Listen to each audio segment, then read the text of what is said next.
learned from yesterday, and they're quite blunt, to say the least, and I will summarize them in a few points. Number one, geopolitical shocks are already shaping costs, supply chains, data flows, finance, and strategy. Number two, preparedness is lagging.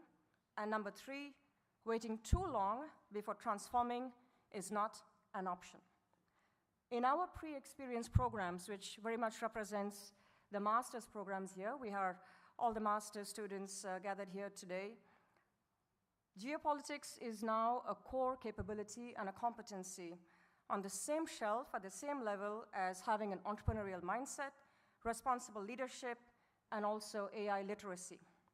Just as we instill an entrepreneurial mindset and prepare all of you to leverage AI, we are committed to making our students ready for today's and tomorrow's geopolitical challenges. Indeed, we are building future-fit leaders who can read the signals early, identify business impacts, and act with responsibility and speed. This is the role of our Institute of Geopolitics and Business that operates across 3 continents via our 3 campuses in Cergy, but also in Rabat and in Singapore. The conference that you are taking part in today is the starting point of a unique initiative, the Tricontinental Dialogue carried out by our Institute on Geopolitics and Business, along one theme for one ESSEC. Today in Europe, we will shape the conversation. In January in Africa, we will take the discussion to another level, and in June in Asia Pacific, we will consolidate these essential reflections. To deep dive into one main theme, geopolitics meets the boardroom, businesses navigating US-China rivalry. This afternoon, we worked through the pressure points that matter in boardrooms here in Europe. Negotiating under constraint, AI and data regimes, Europe's economic repositioning, strategy execution under policy risk, the politics of sustainability, currencies, and the energy transition as an industrial strategy. We are lucky to host world-class speakers to cover this wide-ranging program. I encourage all of you to engage with the ideas presented today and also to consider yourself as future leaders who will not just react to, but also actively shape your business destiny in this complex new reality. Enjoy the afternoon. Enjoy the European Conference of Tricontinental Dialogue for Geopolitics and Business. I want to take the opportunity, of course, to thank our teams who have made this possible for bringing us under one roof in the Grand Amphi. Thank you, Thomas. Thank you, Chadamir in Singapore. And thank you, Aurélien, to whom I leave this floor.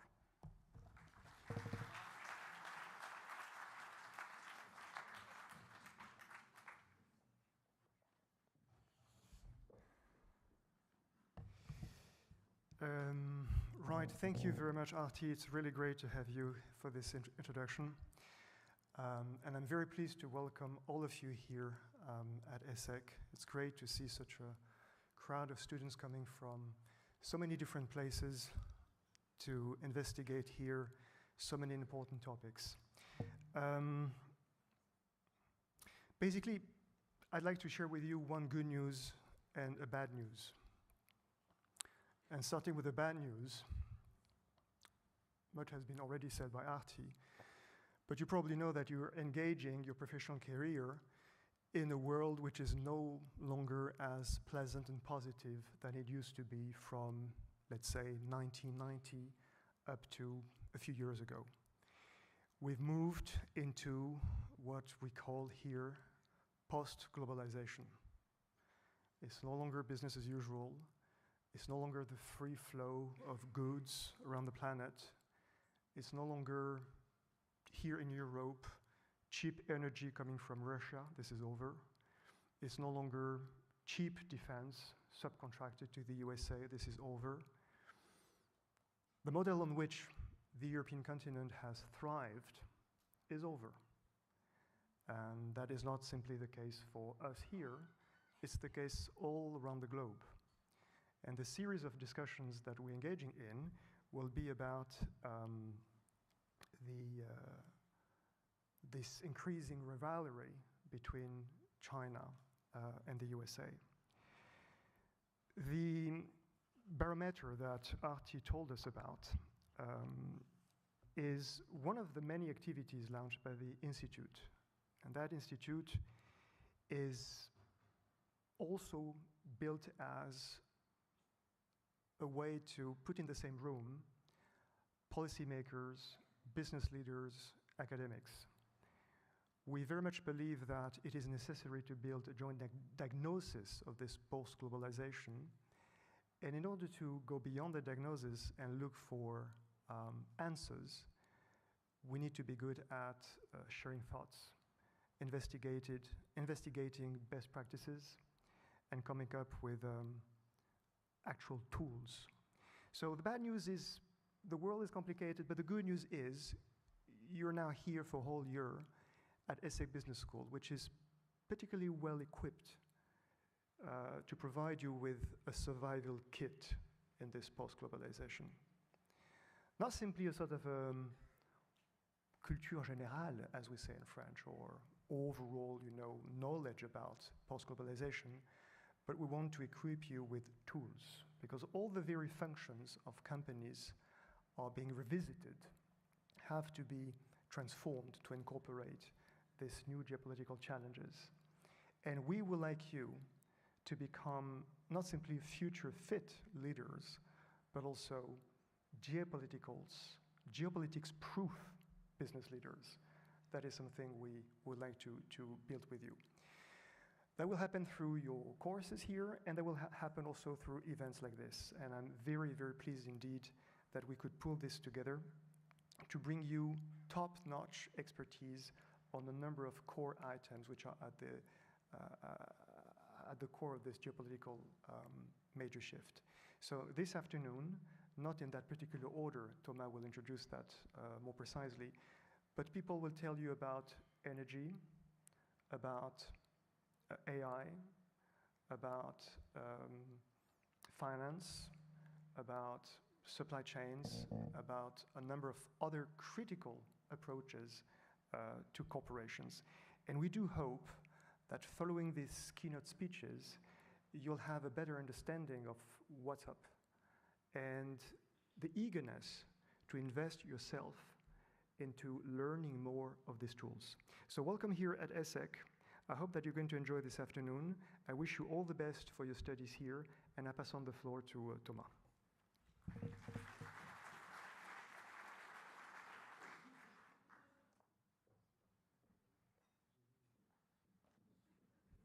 Good afternoon, everyone. Thank you, Arti. Thank you, Aurélien, for putting us into the right mood for this afternoon, which is a bit gloomy, we should say. But the very good news is that we have stunning speakers to address a wide series of issues, and I won't be on the spot of topical responses now. I will just give the rules for the speakers to enjoy the afternoon. We have a 3 hours time, which is long, but c'est la rentrée, welcome. And we have inserted into the program a moment when you can have a proper rest outside at 3 p.m. Before that time and after that time, we fully hope you will enjoy the marvelous speakers we have brought together. And I won't be longer to introduce you the very first one, keynote speaker we will have here at the lectern and with Q&A right after. I'm delighted to present you Dorothée Rouzet, who is the chief economist at the Treasury of the French Republic, and she will, in the context of this tricontinental dialogue, address a very specific issue entailed negotiating under pressure, shifting business environment amid sanctions, tech controls, and national security screens. I ask you for a big round of applause to welcome Dorothée Rouzet. Thank you.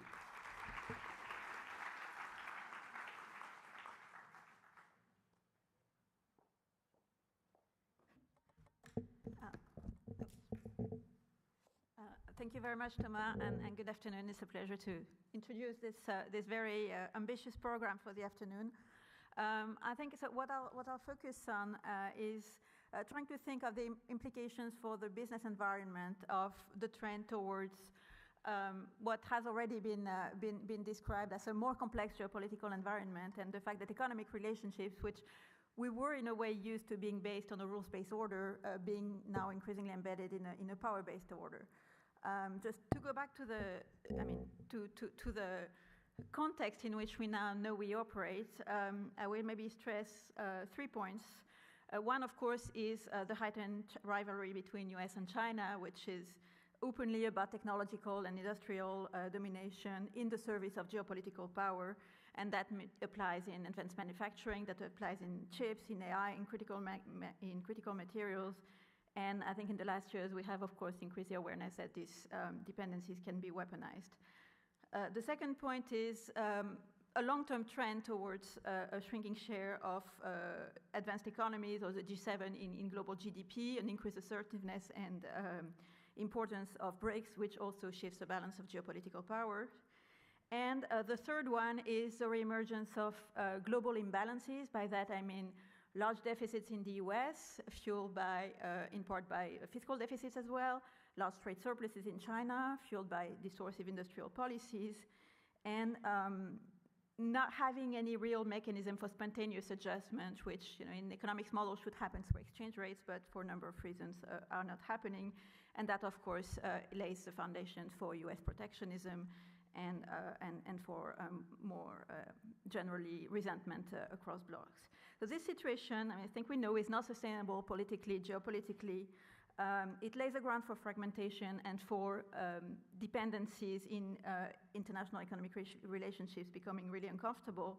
And for Europe, the risk is really to be caught in the crossfire without actually being able to manage to choose its own strategy.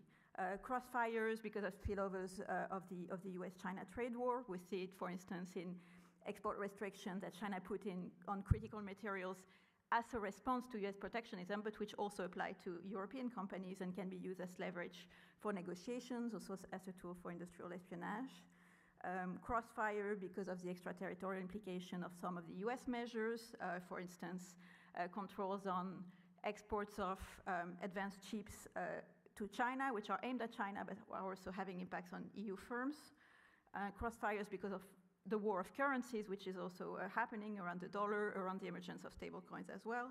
And the risk here is, there is an industrial risk of lagging further behind in key strategic growth sectors, such as AI, such as green tech, which would be affecting our industrial base, also affecting our sovereignty in a way, in our capacity to regulate without coercion, and eventually geopolitical influence. So, in terms of the policy landscape, I would say, since he also here to talk about sanction, tech control, screening, this is also an area in which, over the last few years, we have seen quite staggering evolution. The first one is, of course, in the wake of the Ukraine war, the increasing use of sanctions and diversification of the type of sanctions. If we think back to what we were doing in that realm before 2022, the measures were essentially some asset freezes on either natural or legal persons targeted at relatively small countries or small economies in terms of importance to the EU, be it Syria, Libya, Iran, and with relatively little impact on ourselves. Now, for Russia, some of the measures were unprecedented, both in their nature, for instance, trade restriction not only on the normal things where you put sanctions like weapons or dual-use goods, but also on some consumption goods, some everyday technologies which have never been targeted. And maybe more importantly, we targeted a country which used to be a big business partner on oil and gas, of course. And for a number of countries, we had a number of large firms which had activities or subsidiaries in Russia, which were then, of course, exposed to countermeasures, be it legal insecurity for foreign companies which were forced to divest very quickly, and where conditions for exiting the Russian markets were, of course, instrumentalized by Russia. So, as a result of this shift in sanctions, there is an increasing attention to the side effect of sanctions, which could be increased economic fragmentations. Because we also acted in the realm of financial sanctions, especially with the US, financial measures on the Russian central banks, on banks through de-swifting, what we call.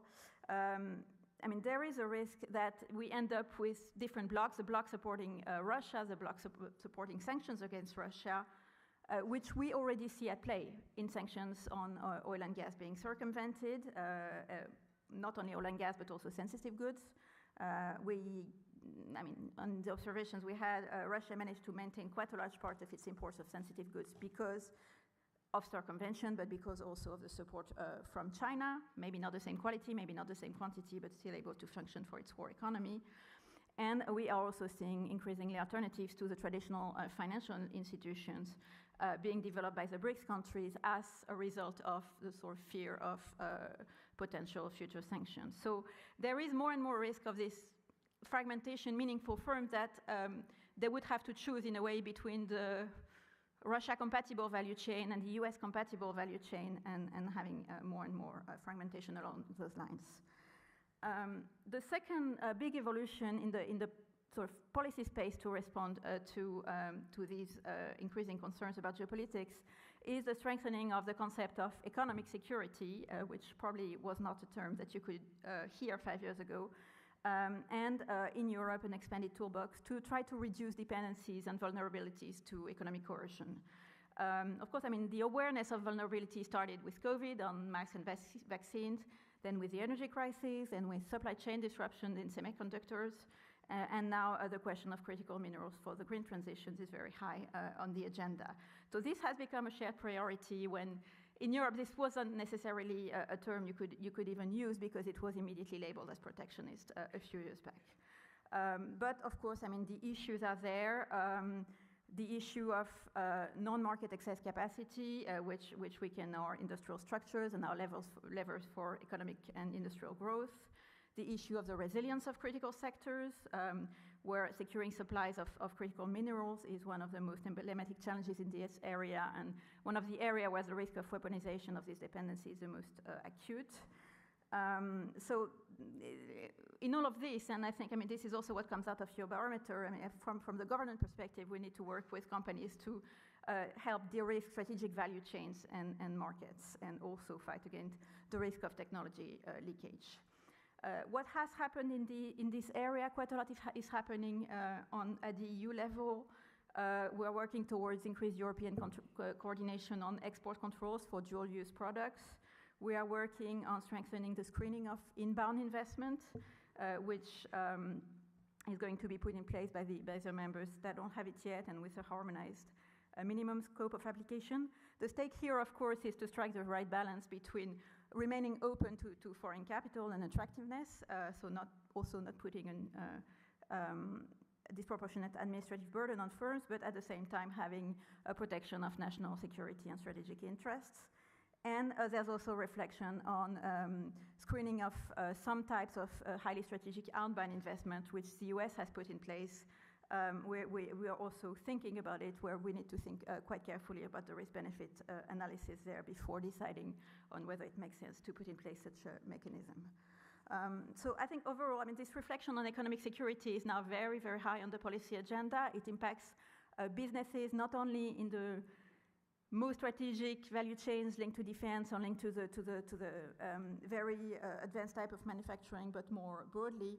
And we try to keep a balanced approach between the sort of protect side and the promote side of the strategy, protection tools, but also industrial policy to preserve and develop our growth levers. So to conclude, and I think I'll be on time, the priorities for Europe in this environment, which is not comfortable for what used to be the European model, as we say, which is based on open trade, on rules, on cheaper energy, on export promotion. First is to reduce dependencies that can be weaponized. I've talked a bit about this. That requires some fine-tuning between openness and protection, also because resilience has a cost, be it building redundancies in supply chains, switching to maybe friendlier but more expensive partners, building domestic capacity. So it's important there to first identify the strategic nodes in value chains and then have a European strategy to reduce them. This is also a business responsibility, not only a government responsibility.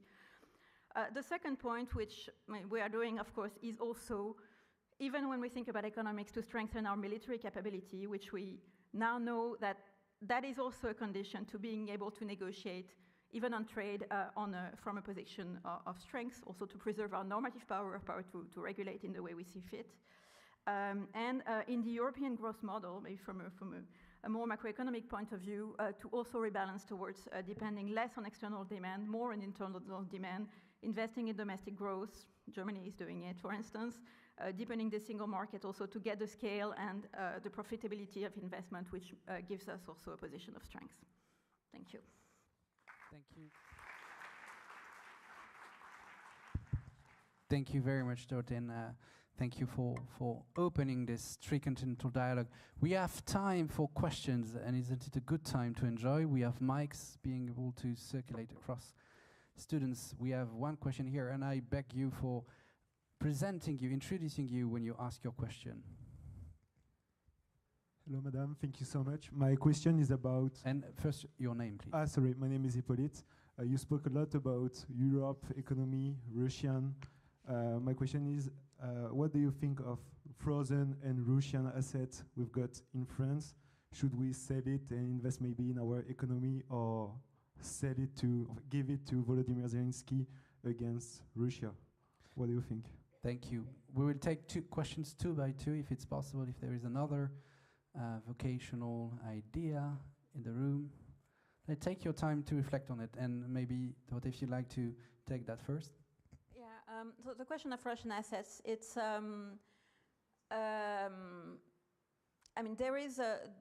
has been a debate, I guess, since they were frozen on whether to sell them and use the proceeds to help support Ukraine directly, or what we are doing now, which is to freeze the assets and whatever returns on the assets to use them to support Ukraine in a longer term way.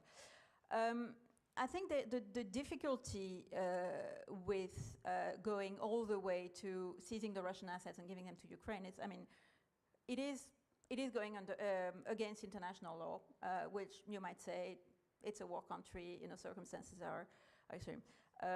In practice, it may not end up being so different from what we're doing now, which is using it as collateral to leverage support to Ukraine, and then keeping the principle as leverage for reconstruction. Ukraine will need money, for many years to come, and it will be needed then too. When we think also in terms of the role of the euro and the attractiveness of Europe as a financial center, there are also a number of countries which have no intention of invading their neighbors, but still would be very wary of us crossing the line of international law on seizing the assets, and foreign central banks that might pull their assets from Europe if that happens. So there's a fine line there. I think, we've found a compromise in terms of being able to leverage this money as much as possible to support Ukraine without crossing the line, which I think is probably a fairly good balance at this point. Thank you. Here we sit on the fence between a rules-based order and a power-based order. Will you have a second question, gentlemen? And if you could stand so that we can see you and hear your name. Hello, Titouan Chirel. I'm in the Strategic Management of International Business Masters. And so my question was about Europe's balance between the tensions in openness of the global markets and strategic autonomy, and how do we not slide into protectionism? Yeah, I think it is a complicated balance too. I think we used to be too much on the openness side because this has allowed dependencies to build that we find out can be very detrimental to national interest. What we're trying to do with the economic security strategy is to not go the protectionist way, but rather to reduce dependencies. And where is that difference? For instance, if I identify that, we've done this work, the European Commission have done this work for Europe, we've done it for France, to first try to identify where are our dependencies. So what are, looking very finely in what we import, what are the goods that we Well, first we rely disproportionately on imports relative to domestic production. Second, we imported from a single country for over 70–80%. Third, there are really no alternative suppliers, so if that route was shut down, we don't have any obvious other partners. And then once you get that, you get to a fairly small list of products, and some of these are not strategic. Some of these we could do without. You know, they're like sort of consumption goods that we could do without if we needed to. That leaves you with a very small number of products. And even that small number of products, then you have to ask, well, can I try to build more capacity, but can I also find alternative partners? Can I develop new partnerships with other countries that are maybe friendlier? Can I develop some domestic capacity, but that's expensive, so that's not for everything. And it doesn't, I mean, that does not involve necessarily putting tariffs and trying to shut down the routes that we already have, but rather building resilience. And building resilience sometimes is about duplication. But I think it's the same for a business. It has a cost to de-risk your supply chain because probably you're already sourcing from the cheapest supplier, but you may want to have a plan B. And that's where we're trying to draw a line. Thank you so much. We have the time for a third question to Dorothée before, again, that row. Hello, I'm Gabriel Chambet and I'm in the Hospitality Management Master. My question is about credibility for the European Union. So we have made quite a lot of restrictions for Russia. We have said, for instance, we have said that we have stopped the export to them. But at the same time, we are using a lot of the countries that are close to Russia. I'm going to take the example of Kyrgyzstan, in which all of the European countries have like but ×5 their export that goes to Russia. So how can we stay credible to do sanctions, but at the same time we use phantom country to continue the business? How can we still be credible? Yeah, it's not just Europe, it's the whole G7. I mean, it's a bit of a continuous cat and mouse game. As soon as you put sanctions, there is a system emerging to circumvent the sanctions, and then you go after that, and then it will emerge somewhere else. And you know, so I'm not saying the system is exempt from fraud. It's also the case for oil. There is, the phantom fleet that is carrying Russian oil in violation of sanctions. Try to crack down on that. There is circumventions through neighboring countries. We try to crack down on that. But I think it's a continuous monitoring of the flows, coordination across G7, because if we put in place a system to try to shut down one route of circumvention, but other G7 partners don't do it, then there's no point.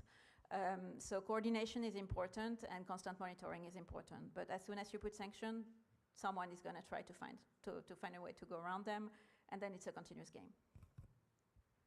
Thank you so much, Dorothée. In speaking, you have developed a fairly clear definition of what we call post-globalization, which is still widening global imbalances, economic fragmentation, and the risk of weaponization of economic dependencies. That's a very good way to enter the debate in this afternoon, and I thank you very much for this. I will welcome the second keynote speaker of the afternoon. Thank you so much. Give a round of applause to Dorothée.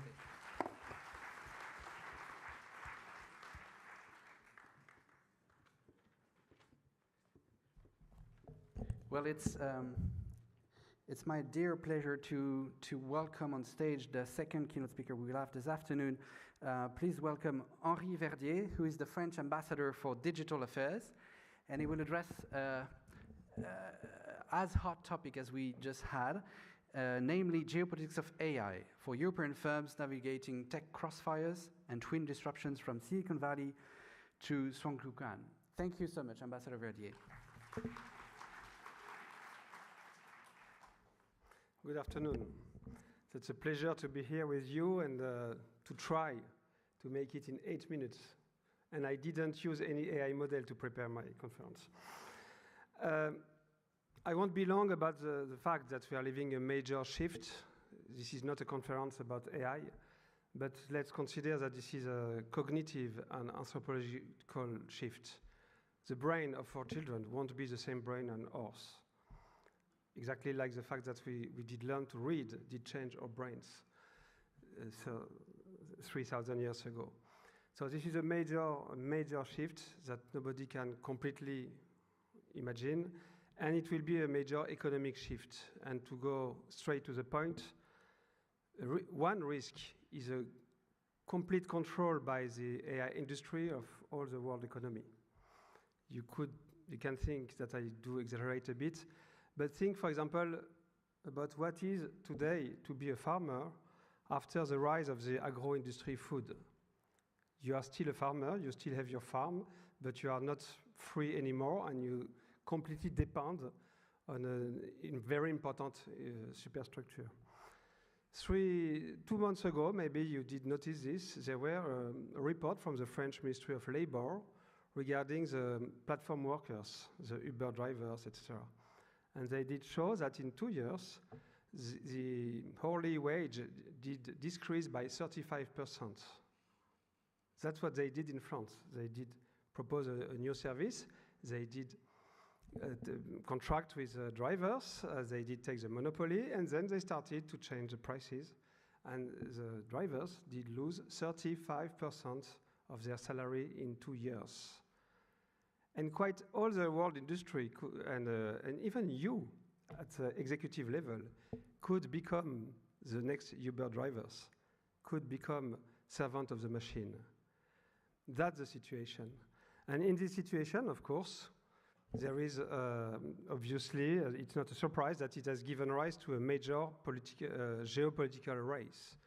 And you know this, je ne vais pas vous l'apprendre, I won't give you very surprising information. This race is led by a US-China confrontation that is quite a new Cold War, and quite as intense as the first Cold War.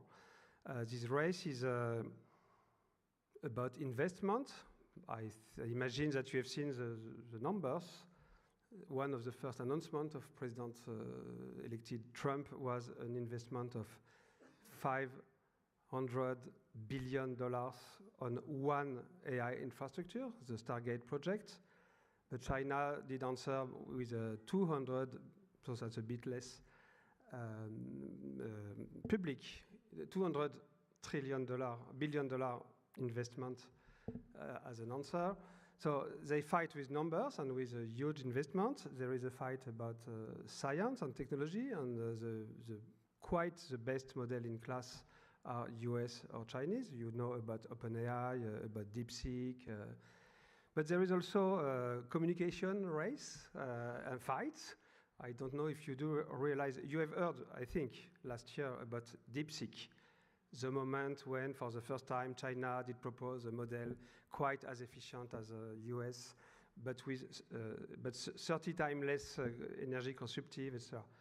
It was the most beautiful communication campaign with bots and fake account and ever. It was true, but it was also the best digital communication campaign ever.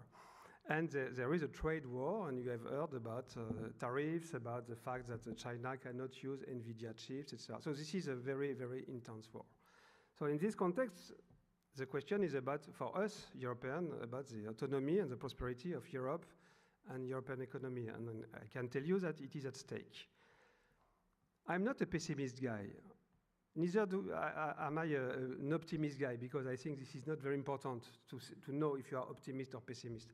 The only thing is to know what you have to do now, here and now. But in this field, first, I do observe that we have some assets, and some real assets. And one of them, so I'm a bit a veteran of the digital history. I started my first internet company in 1995. It was quite before internet. It was the very, very beginning. For the first time, we start the race at the same time than the US. Usually we start for the cloud, for example, or for the big data, or for some movements, we started 5 years later. This time we did start on the same departure line. We have promising players. You have heard about Mistral, and Mistral is really one of the world champions. Maybe not as rich and as strong as OpenAI, etc., but you know that they did find new money recently, and now they worth 10 billion euros, which is something for a company that has 3 years. So we have champions, but you also have Edge, maybe you don't know that Hugging Face was created by French, even if this is today legally an American company. So we have champions. And we have great infrastructure. And one of those infrastructure is our education system, which is very, very at the most promising level. And for example, the head of the AI department of all the big tech companies in San Francisco are French. So I hope that one day they will come back in France. But today, they are trained in France, and then they sell themselves to those companies. So we have the good education system. We have good infrastructures, like energy, to start with this. We have low cost and carbon neutral energy, which I hope will be something. So we have assets, and the question now is, what should we do? And I share with you 4 important points. But first, the most important is to realize the seriousness of the situation. That's why I started by telling you that be careful, you might become the next Uber drivers. I feel that most of the French entrepreneurs and big companies don't realize that they can be completely controlled by another business model. So the seriousness of the situation is something that has to be recalled and promoted, and that's very important. So it's time to react. Then, and that's important too, we have to run the good race. So personally, I'm a bit scientific. I'm in the field of digital for 40 years. I suspect that this race to the biggest model with the biggest capital, etc., is not the good race. For a lot of reasons that I cannot develop now. If you want, you will ask me a question later. But I believe that there will be more success and more efficiency with smaller and more located model, a model for lawyers, a model for farmers, a model for health, etc. They will be more pertinent and more efficient. So that's very important. And secondly, I think, but you have teachers that will speak you better than me about this. I think that if we run the race for the bigger investments, because the US can create as much dollar as they want, we cannot win this race. Even if we find 500 billion euros to answer to Stargate, they will find 1,000 billion euros, and they will continue. So to run the good race and to have the good strategy, and that's maybe the most important part of my speech. So I don't have time to develop because I did promise to speak 8 minutes. But I think that we should pay attention to 2 important aspects. One would be to engage yourself a lot to finance, to promote open source AI. If we let happen a world with 2 or 3 or 5 big companies, a small oligopoly of 5 companies, even if one of them is European, we won't be able to control our economy, or society, or politics. So we need to be sure that innovation will remain free, that research, public research, small companies, etc., will be able to propose alternatives. And for this, we need to be sure that there is enough resources for everyone. So we need strong and open source model. By the way, this is a Chinese strategy too. So I'm not so original. And if we need public money, like we did for the CERN or for Airbus a long time ago, to finance open source models that benefits to everyone, like a common for our economies, we should invest our money on public and open source model. My second observation is that we've made a mistake 10 years ago with the cloud, the rise of the cloud industry. And the cloud was something very important. I hope you know about Amazon Web Service, etc. And we were a bit surprised by the importance of the American infrastructure. So we decided to run, we European, after the US, to try to build as much infrastructure as they did, data center, energy, factories, etc. And today, we know to build data center and etc. But in between, Amazon did develop a lot of services, business services for customers. So today, they have a portfolio of 50 brilliant services. You don't develop your software, you can just activate functions everywhere, blah, blah. And we are not in the business of services. And if there is one lesson I've learned in the story of digital revolution, is that if you take control of the customer, you win. Booking won against Accor because Booking controls the access to the customer. So we have to start today, immediately, to develop small and smart services without, even if we don't have the large language model. Let's start with existing. There are currently some promising existing open source model, like Yama from Meta, like Mistral. So let's avoid the race to more and more and more business model, and let's focus on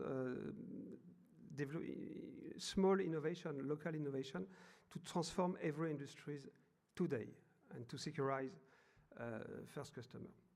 So that's basically, that's something like a strategy. I won't be longer. I have just one last point, which is very important. I did speak about a race to power. We have to be there. That's an existential question. So there is no doubt that Europe has to be autonomous and strong in this field. But of course, there are other concerns with AI. There are risks. There are risks of disasters.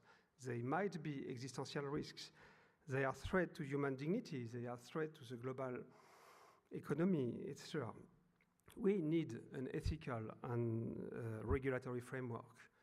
But you can imagine that in the fiercely competitive environment I did describe a bit, to be the only one to act ethically and cautiously is not an option. If you do this, you lose the race, dot. So to promote and to deploy an international ethical and regulatory framework is the only way for Europe. And this is a job of diplomacy. This is not so easy because we are not asking just for a charter or a self-commitment promise. We are speaking about a really real enforced framework with sanctions. And when you have to negotiate this with the Trump administration, with those companies that did just finance J.D. Vance campaign to be sure to have someone in the White House, in this context of the new Cold War, you cannot just come there with nice and good ideas and proposing a very kind world. So, but this is of the utmost importance, and that's a job that will be continued. That started with the Paris Action Summit in February. We have allies in this field, and especially with India and Japan and some emerging economies of the so-called Global South. So we are not alone. This is not just Europe against two superpowers. For this, we need also a new diplomatic strategy, because in this field, we are closer to the Global South than to the usually like-minded West continent. But that's a major challenge. Thank you. Thank you so much, Henri, for this stunning presentation, which leaves us with one question. Can tech is shaping power? Can power shape tech? That is what we will know in the questions following. So are there any hands being risen to ask questions to Ambassador Verdier? We have one. This is the good place to be for questions, isn't it? If you can stand and introduce yourself. Thank you. Hi, I'm Alice. I'm in the Hospitality Management Master.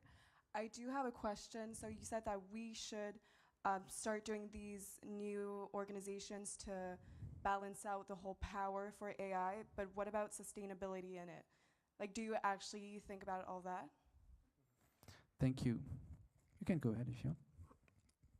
Yes, that's another example of the need of organization and regulation. I didn't say that we need new bodies, because this is another question.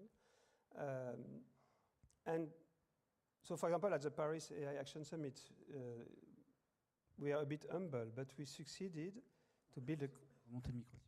Sorry? Okay. So 6 months ago, our first success was to build a consensus about a kind of map of the needs of governance.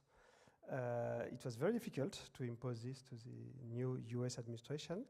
And of course, energy consumption and water consumption and sustainability is a major, major concern. But things can go fast. You have seen that DeepSeek did surprise everyone because they do need 30 times less energy than OpenAI. 2 weeks ago, US researchers did show a new chip that does consume 100 times less energy than the current NVIDIA chips. So, by the way, we'll also have some results from research and science. Thank you. Yeah, there is another question right here. Same rules apply. You stand up, speak up. Yes, please. Run here.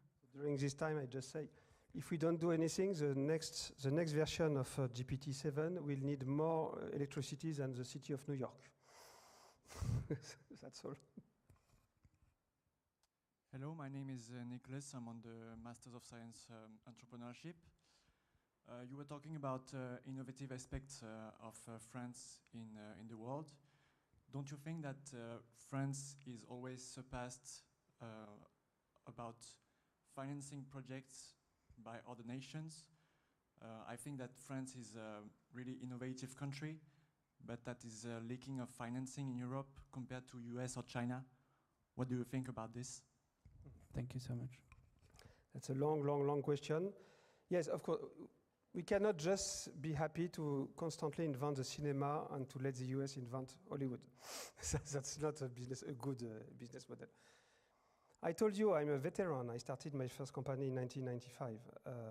At this time, the word startup was completely unknown by everyone in France. Even when we said entrepreneur, they thought that you were an undertaker working. We didn't have not even business angels and no venture capital and nothing. I think that we did build something. We did start to come back seriously. Now in France and Europe, this is not so difficult. So this is really, really easy to find the first 100,000 euros to start your company, to be hosted somewhere, to make the first round, the second round, to go until 100 million valuation is not impossible. So yes, of course, we have still a big problem, which is that we don't have, first, as you said, the European market is still not completely one market. So we have to continue to integrate a bit this market. We don't have a stock market for technological values. That's, from my perspective, that's our next issue. But we are coming back. Second point, if you listen carefully, I did try to propose a strategy that doesn't need a big capital investment at the center of the... So if you spread innovation, because you spread open source models and you encourage the transformation of every business is everywhere, this is not the same race, and we can have more assets. We have very, very competent industries, factories everywhere. We have very educated people. It could be a better race for us. Thank you so much. We had the time for a third question right here. Thank you.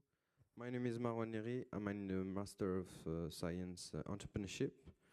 In France, when we want to develop an AI solution as a medical device in the healthcare field, the complex laws and regulation around healthcare data make the process very slow compared to our neighbor, like Germany, or countries such as USA and China.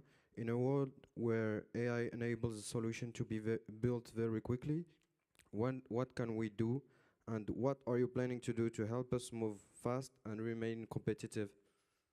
Okay. So here I have to... Okay.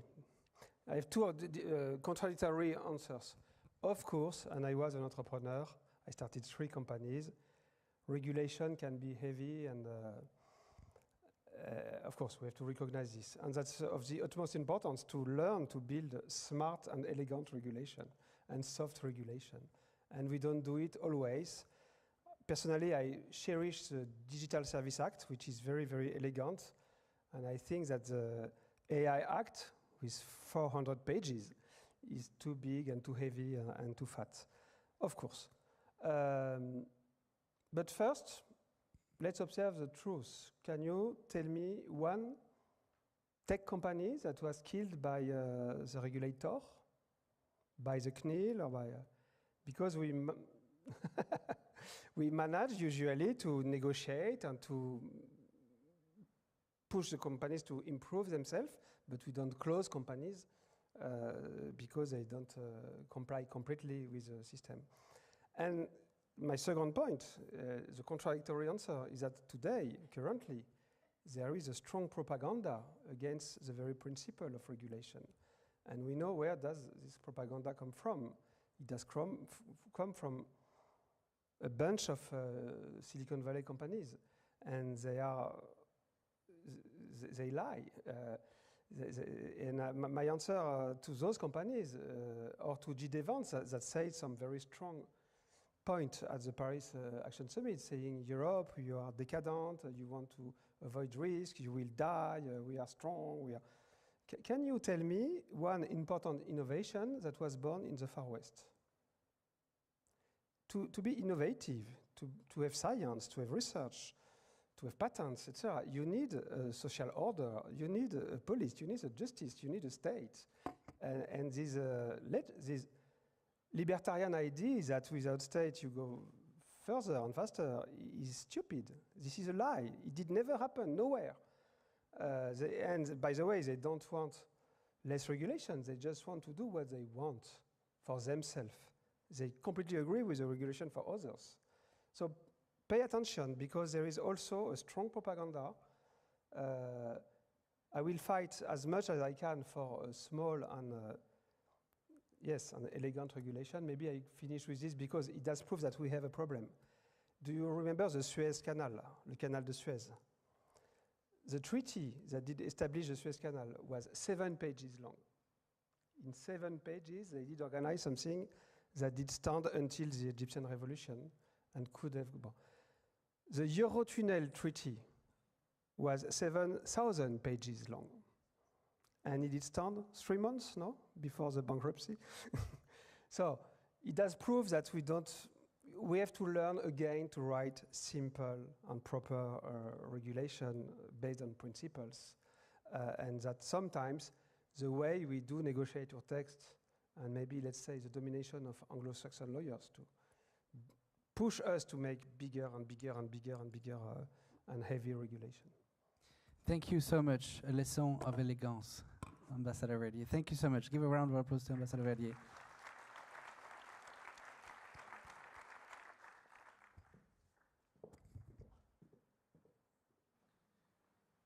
Well, we will have the chance now to listen to our third keynote speaker. I'm delighted to introduce you to Clarisse Magnin-Malaise, who is the senior partner and managing partner for France of McKinsey & Company.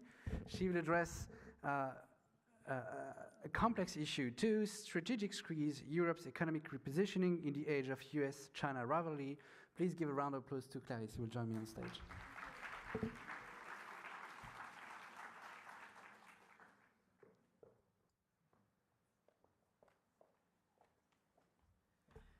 Good afternoon, everyone. I'm very happy to be here. I was born in Pontoise, Cergy-Pontoise, where I spent all my childhood and teenage times. So I'm very happy to be in Cergy today. So the topic was really around US versus China, to simplify a bit the topic. And as McKinsey, we did an assessment of if those two economies were to decouple, what would be the impact on the global GDP? It would basically generate 22 to 37 trillion of economic value destruction, which is roughly 15 to 26% of the global GDP. Okay, I think it's unlikely to happen, but it gives an idea of the stakes that we are talking about. And one of the reasons why this decoupling, we think, is not completely going to happen is that countries have interdependencies. The Chinese have the refined rare earth, les terres rares, as an asset, and that's something really, really important for other economies, in particular the US. And there's also the GPU chips that we need for artificial intelligence. So these interdependencies have created a de-escalation in the tariffs fight that we were all observing. I think we should not forget that we talk about China and US, but US has some tension with its neighbors, namely Mexico and Canada, with India, which has been a traditional, very important partner. And it got so tense that India participated to the anti-Western summit in Tianjin. There is also deterioration between US and Brazil. There are tensions between US and Europe. And we see the threats of increasing the tariffs in the context of the fine that was sanctioned against Google.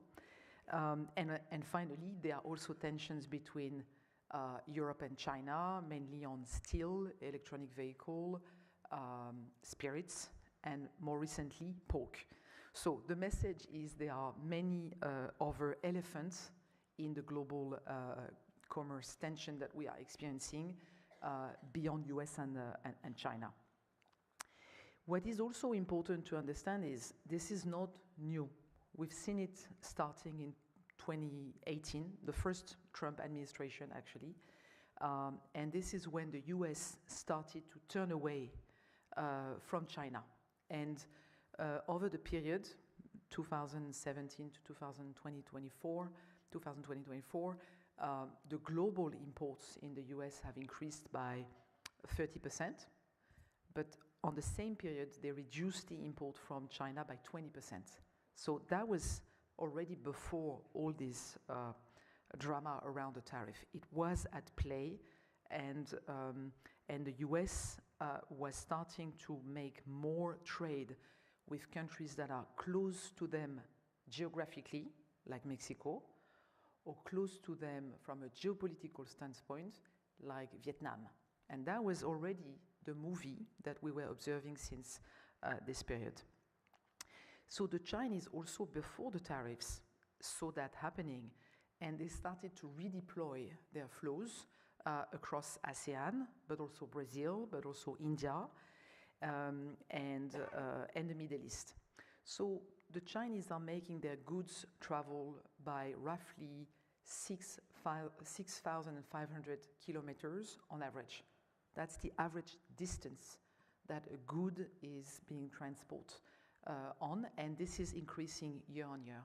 And as a comparison, the Germans have flows of 3,000 kilometers. So every year we see an increase in the geographic distance by which the goods are being shared on the planet. Then all the countries that are non-aligned, meaning they have not chosen a camp between the US and China, they have started to further increase the trade across the whole spectrum of countries. So what did Europe did? Well, actually, Europe didn't make a lot of changes. We are still the region in the world that is the most open. Our opening percentage is 106%. So if you remove the intra-European flows, it's 40%, while the Chinese are open at 38% and the American 27%. So we are still extremely open. So you could say, well, that's stupid with everything that's happening in the world. Well, it's more complicated than that. First, we are a net exporter, meaning that Europe benefits more from global trade than the opposite. And the second thing is there are also physical realities, which is that we have interdependencies.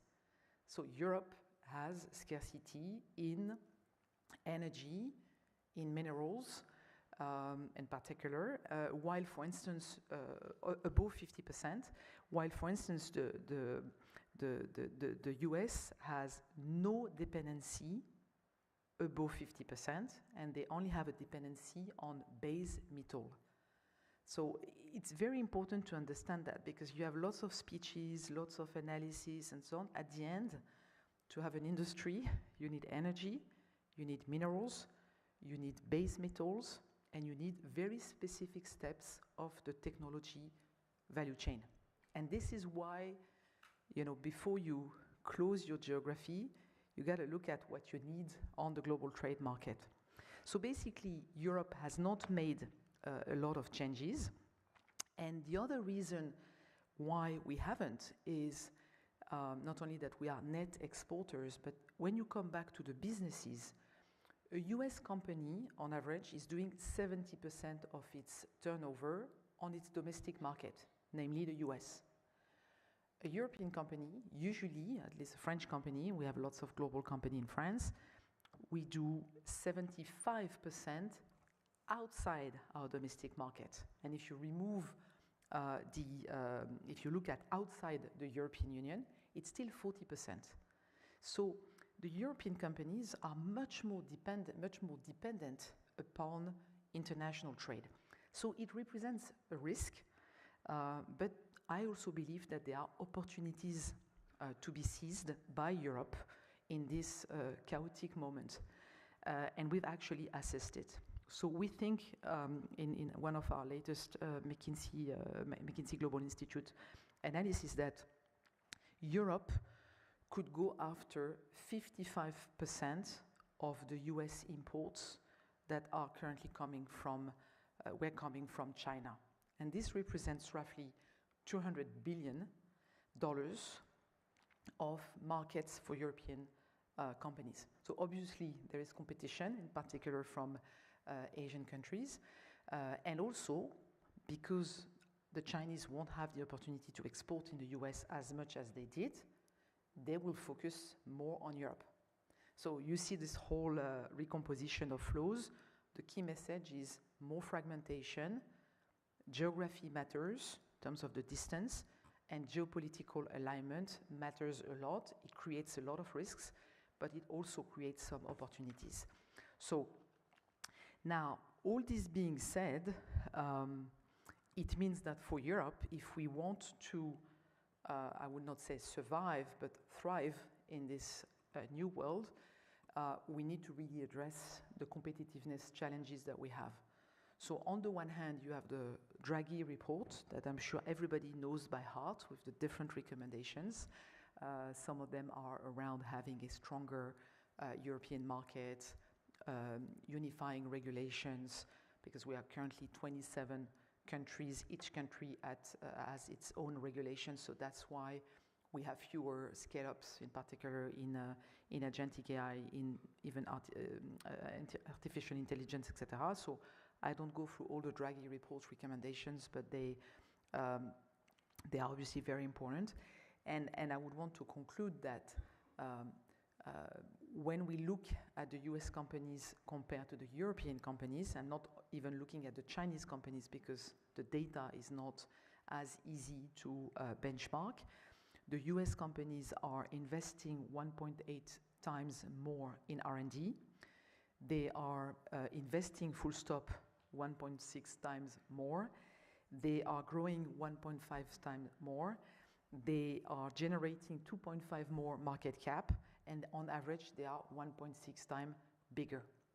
So that is also why we see that, the productivity topic in France, in particular, productivity is associated with very negative things, but productivity is very much linked to the wealth of a country. So the reason why the US now has a GDP per capita that is 30% higher than the European one is the fact that we have slowed down in the productivity gains versus them. And in the 80s, the 1980s, Europe and US were at par on GDP per capita. Today, there's a gap of 30%. This is really gigantic.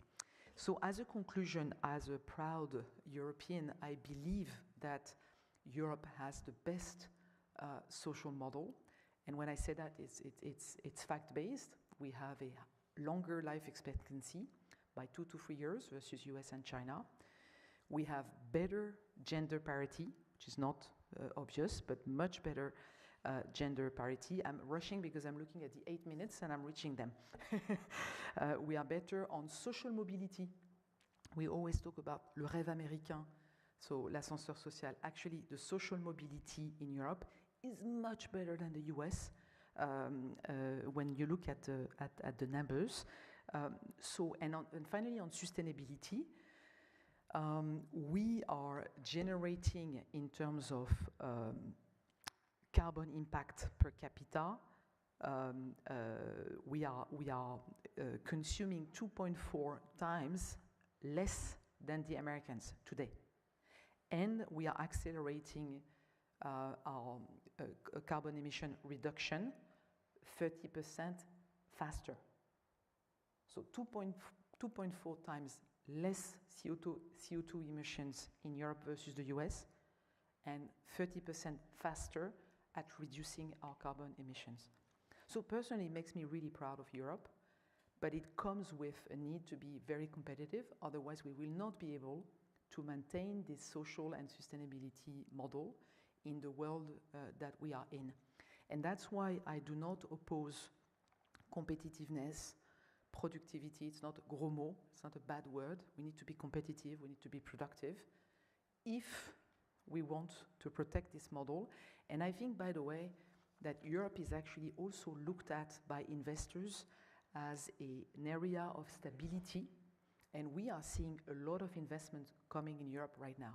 So let's be very positive, let's fight for competitiveness of the European continent to protect this model. And I think it's obviously not black and white, it's still very worrying to see everything that is happening in the world. And I would say as a conclusion, I wish all the students to remain resilient, agile, creative, and above all, human and caring. Thank you. Thank you so much, Clarisse. Thank you so much. We have time for questions, and yeah, wonderful, right there, in the back. If you could stand up and state your name, thank you. Good afternoon. My name is Elvira, Master of Science of Entrepreneurship.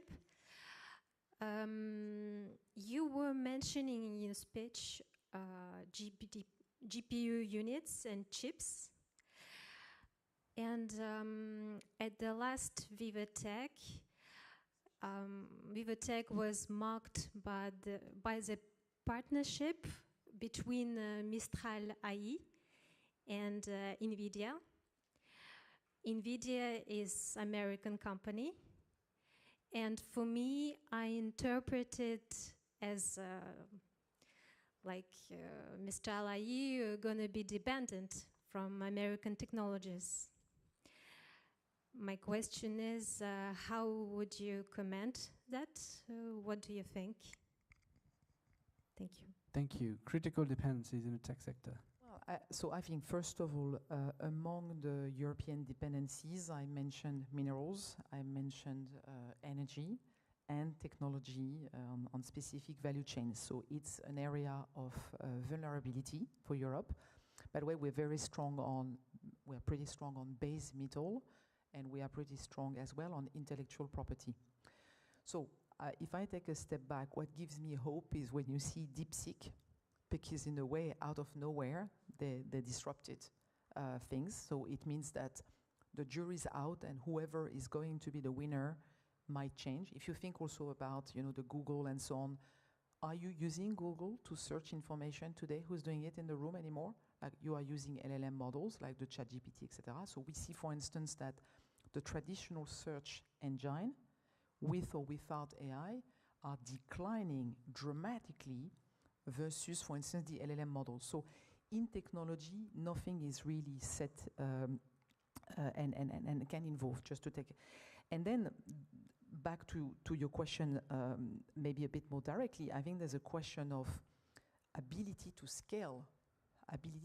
And the biggest issue that we have in Europe is, if you want to become a global champion, you should start by becoming a regional champion.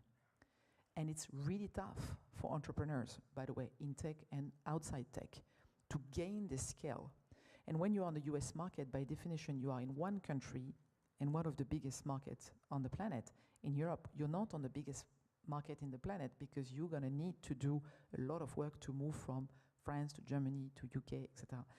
So I'm not judging this partnership and so on. I'm just putting it in the context of having this fantastic company in France with a superior technology, leveraging our French engineers and everything that we're able to do in mathematics, but also the shortage of getting the financing and being able to reach scale. I think we're still happy to have quite a lot of scale-ups in Europe and in particular in France. But the percentages, I'm looking at them because I know a lot of the numbers by heart, but not all of them.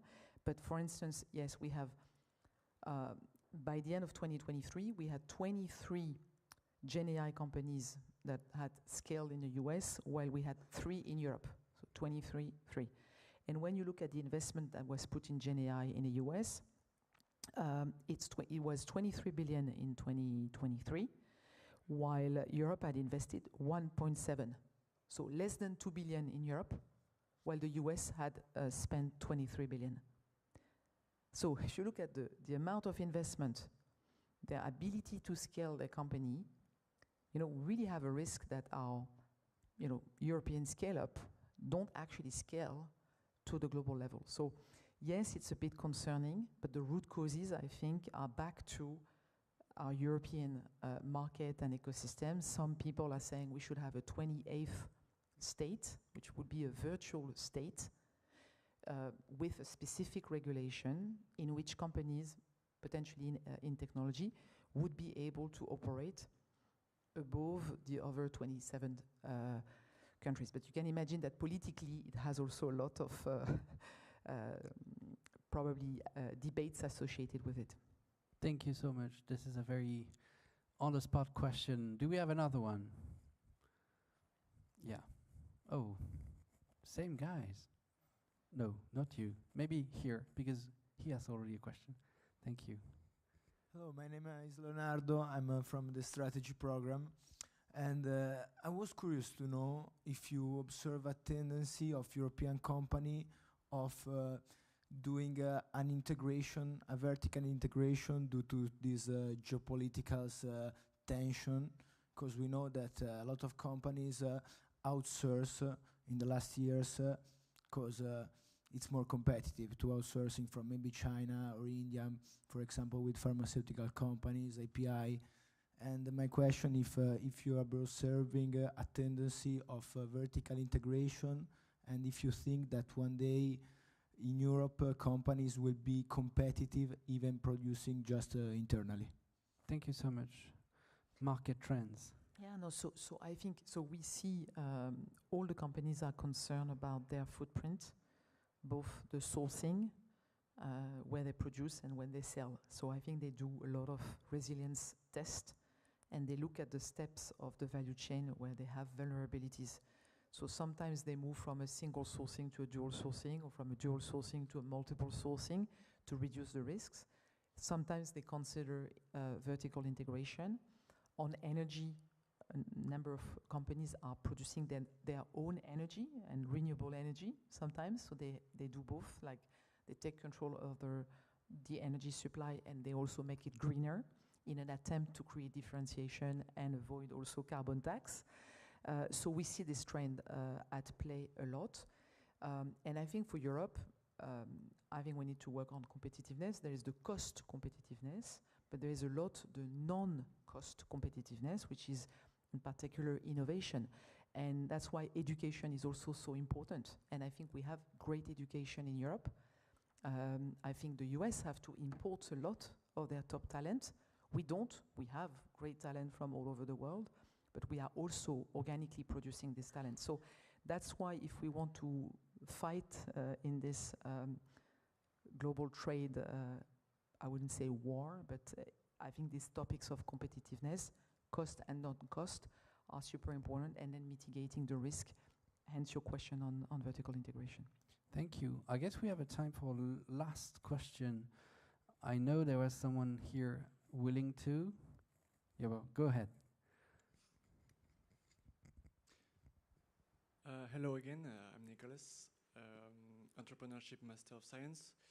You talked about China's impact on wine and spirits European market. What do you think about the fact that many banks, many brokers are just having negative comments about the current market trends of European wine and spirits. What do you think about this? Wine and spirits specifically? Yeah.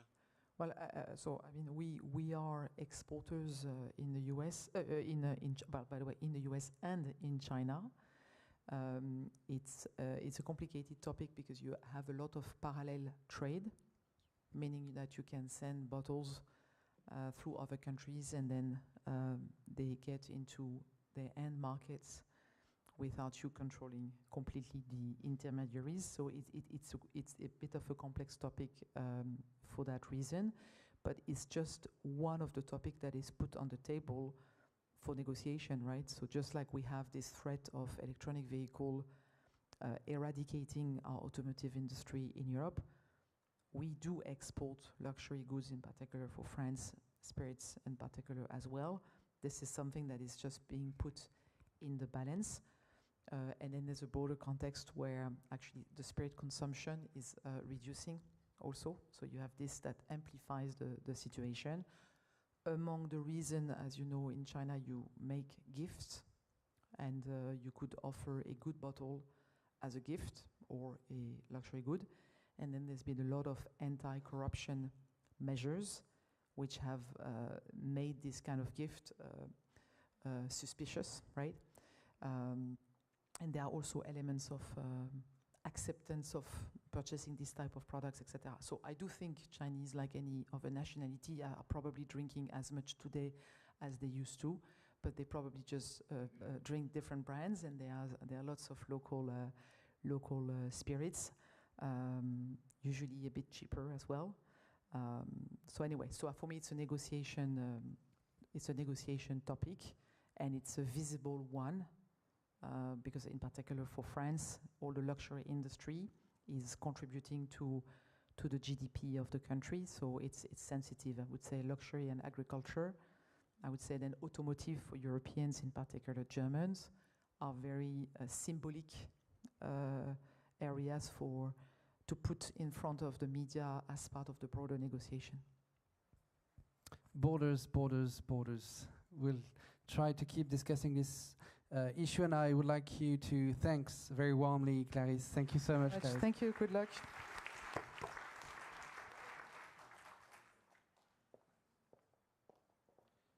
So this was our third presentation. As we're getting deeper and deeper into post-globalization, some people get asleep, others get tense with many questions.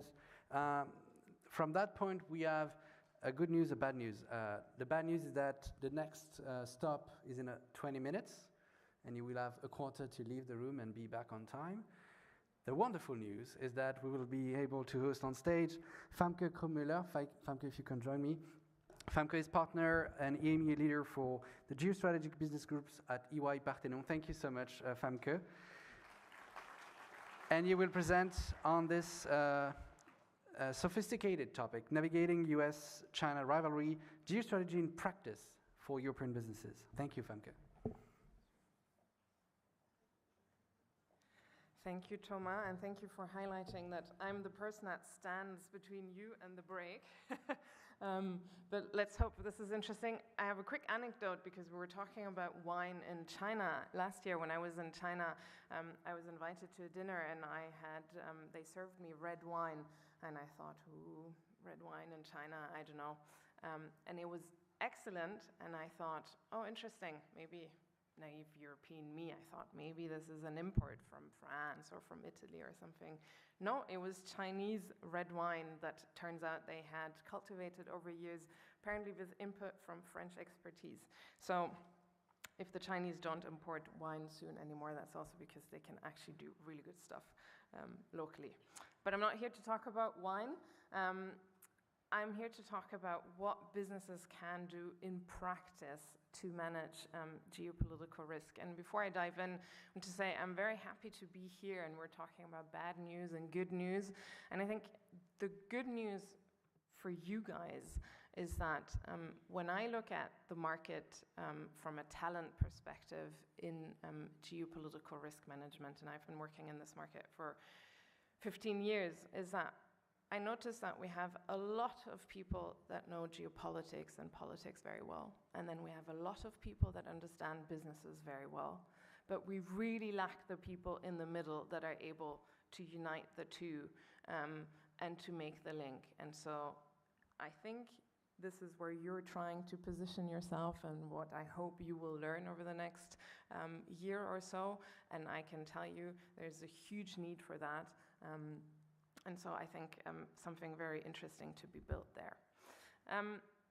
That being said, so one of the, and keeping with the good news, I guess, one of the important messages to businesses in this international environment that is evolving so much is that, yes, you can manage it. And so I want to share some of the data that we have at EY on what businesses are doing, maybe not yet doing. And I want to start with one number that I personally find very impressive, which is that we found earlier this year in a survey that we did with more than 1,000 global executives across geographies, across sectors, we found that 77% of them, so this is almost 80%, told us that they had been surprised by more than half of the political risks that had impacted them over the past 24 months. This is the beginning of the year. This is pre all the tariff announcements, etc. 80% of businesses globally surprised by more than half of the political risks that impacted them directly. This tells me, the conclusion is very easy. This tells me that these businesses are not at all well equipped to understand the global environment because yes, some of these things are complicated to anticipate, but you cannot be surprised by more than half of the risks that impact you. So lots of things to be done. The other thing that we find is that these businesses tell us that a majority of the risks have negative impact on them. Of course, it's very important to always talk about risk and opportunities. There's always the reverse of the medal, but overwhelmingly the current political and geopolitical developments have a negative impact, first of all, and second of all, they're across the different business functions that they are negative. So if I can share some numbers on this, we found that 66% told us biggest impact was on supply chain. I think no surprise between the pandemic and the different wars over the past couple of years.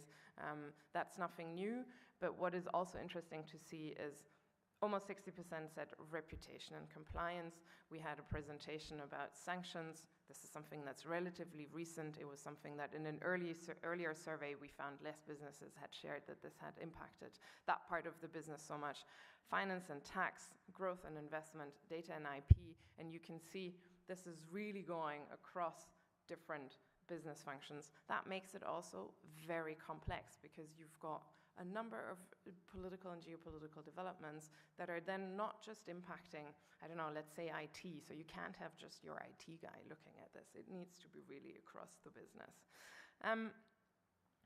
The good news is that we see companies are starting to act. So literally all of them told us that they have been doing adaptations to their strategic investment plans. They've changed their supply chains, no surprise there again, I think.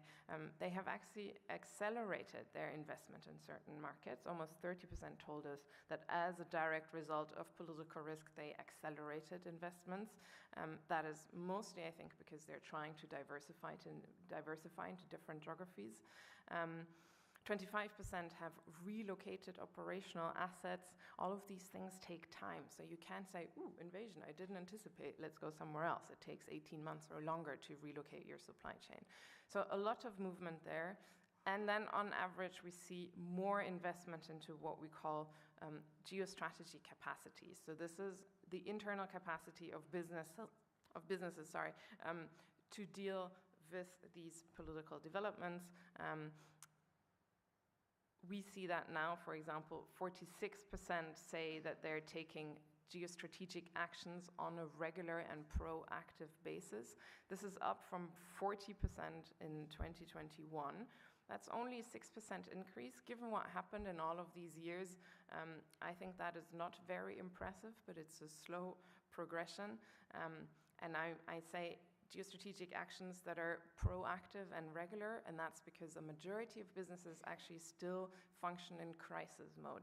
So they wait until they're impacted, and then they scramble together a crisis cell, and they try to think through, what should we do now that the crisis has already hit? This is not proactive political risk management. So there's movement. There's also a lot still to be done, that's the second part that I want to talk about a little bit, which is what can companies actually in very concrete terms do about all of this. And of course, a lot of it will depend on the exact developments, on the sector that the business is in, on the geography, etc. But there are basic principles that are very important. And so we draw on the data that we have from these surveys combined with interviews, etc., that we've done, and we've compared what we call the geostrategists, so businesses that are the most advanced in their capacities to manage political risk, with businesses that are not doing it as much yet. And we see really significant differences. So the first thing is that the geostrategists have really adapted their supply chains to geopolitical realities already. So their supply chains reflect geopolitical dynamics much more than the ones of businesses that are so-called observers, so that are not doing as much yet on political risk. Second point, political risk needs to be built into investment decisions. Sounds very simple, I would say. I can tell you a big majority of businesses are not yet doing this in a regular manner. So here again, to give you data, only 34% of the observers do this, compared to 72% of the geostrategists, so almost twice as much, conduct political risk due diligence on a regular and proactive basis when they're investing in certain countries. So that's the second important action that businesses need to take. Third, and I think this is a good theme for this year, prepare for the unexpected. Again, sounds pretty obvious, but we see that geostrategists really excel at what we call scanning. So this is have a profound understanding of the political and geopolitical environment and be able to apply it to the business. Do scenario analysis, use it in a structured way internally. Huge differences here that we observe between companies that are performing better versus companies that are not yet doing this. Fourth point, and I have 5, don't worry. Fourth point, engage the board on geostrategy, and I think this works nicely with the title, but we find that there has been progression on this, also slow, but more and more boards are asking questions, are proactively involved. This is important for a number of reasons, and again, here our data shows of the geostrategic companies that are much more advanced, the board is much more proactive. And then finally, businesses need to determine who has a seat at what we call the geostrategy table. So internal governance, who needs to be involved? Is there ownership of the issue? Geopolitics is an issue where often we see everybody finds it interesting, everybody has an opinion, but when it comes to it, what happens? Who's responsible? Who do we talk to when we need to know what's the decision that we're going to take? So is there ownership? Is there clear internal communication about these issues? Especially the big businesses that are across different geographies often have internal access to information in the business functions that sit somewhere in another country, but is there communication with these people? So a lot of big questions about internal governance here, and so this famous geostrategy table.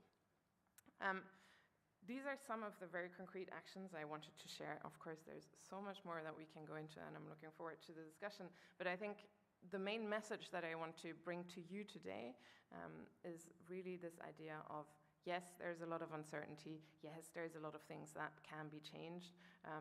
No, nobody has a crystal ball, but yes, you can anticipate this, you can manage this. There's clear methodology in order to be able to do this, and there is a lack of skills of people that are able to bring these two worlds together. So looking at you to make that happen even more, and that's where I will stop.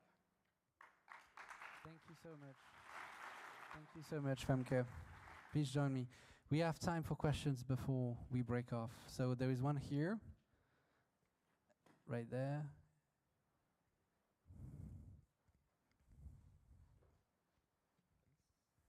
So my name is Majid. I'm part of the entrepreneurship program. And you talked a lot about risks, risk management, analysis. And I think that it's right. You have to analyze situations before taking actions. But isn't risk something that really slows down Europe and France?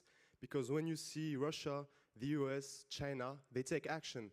Maybe they make mistakes, but they do things and see what happens. And there is a saying that says, good plans always fail because of unexpected events that make the bad plans work. So maybe we shouldn't take more action, more risks, and see what happens.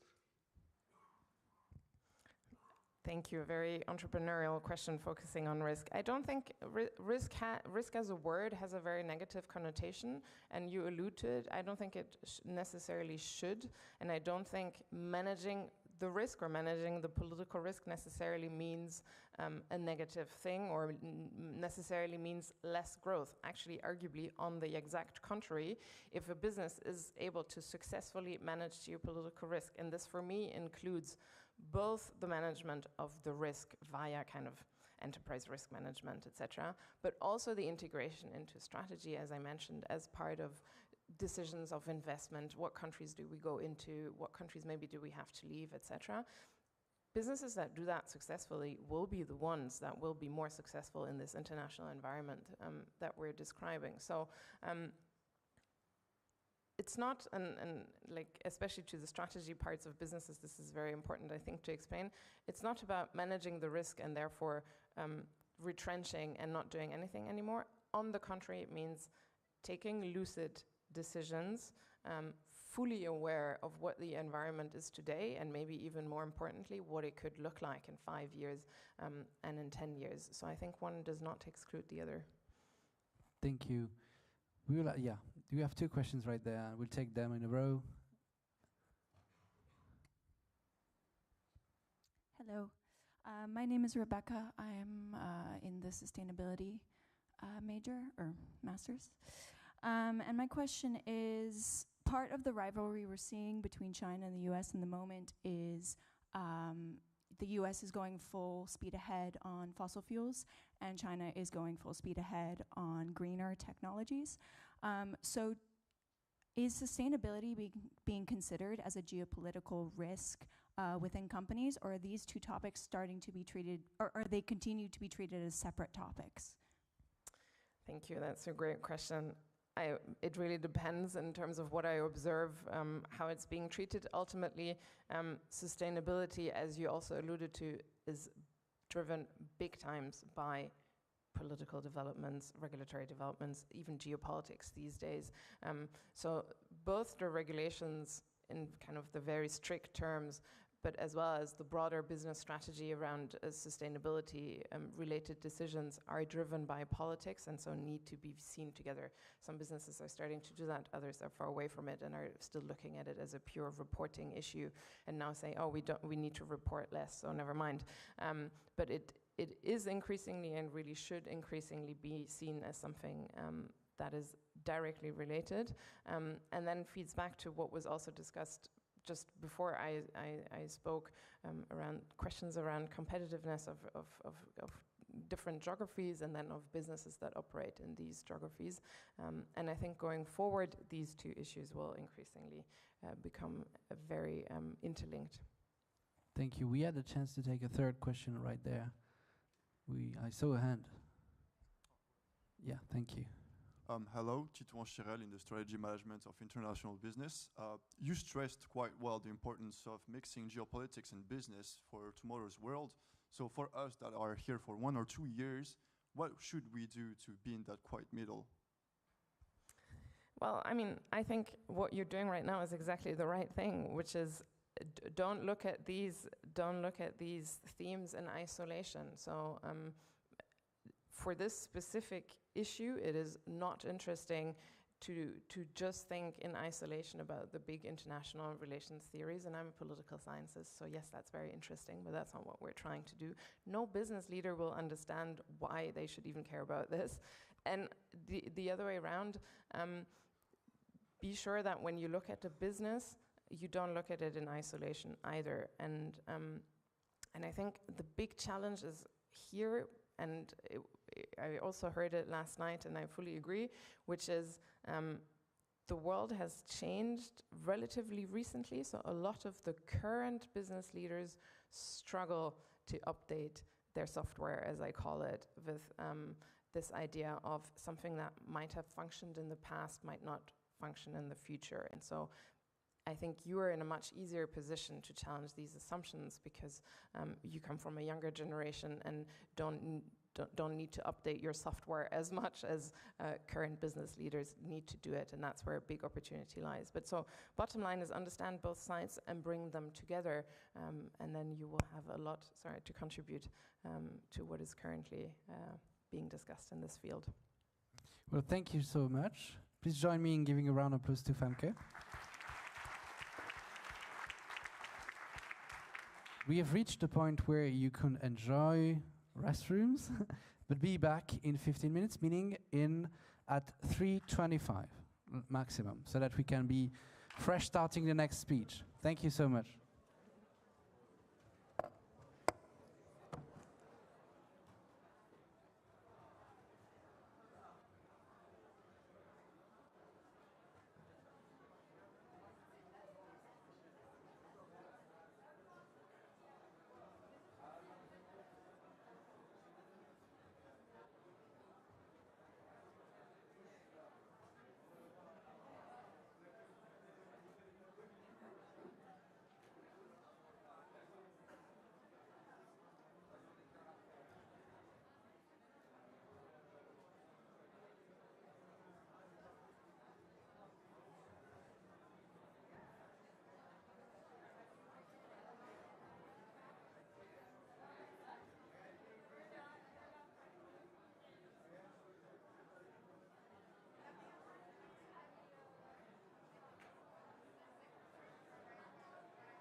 All right.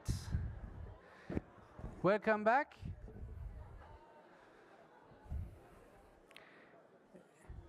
It's going to be even more quiet than this. Thank you so much. Well, I hope you had a good rest because the next stop is quite demanding too.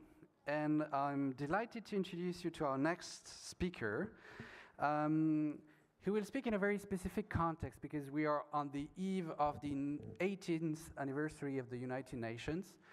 And in that context, I'm happy to host on the table Niels Pedersen, who is the Executive Director of the UN Global Compact Network in France.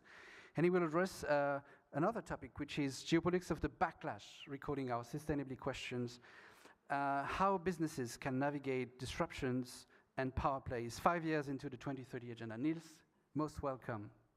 Thank you,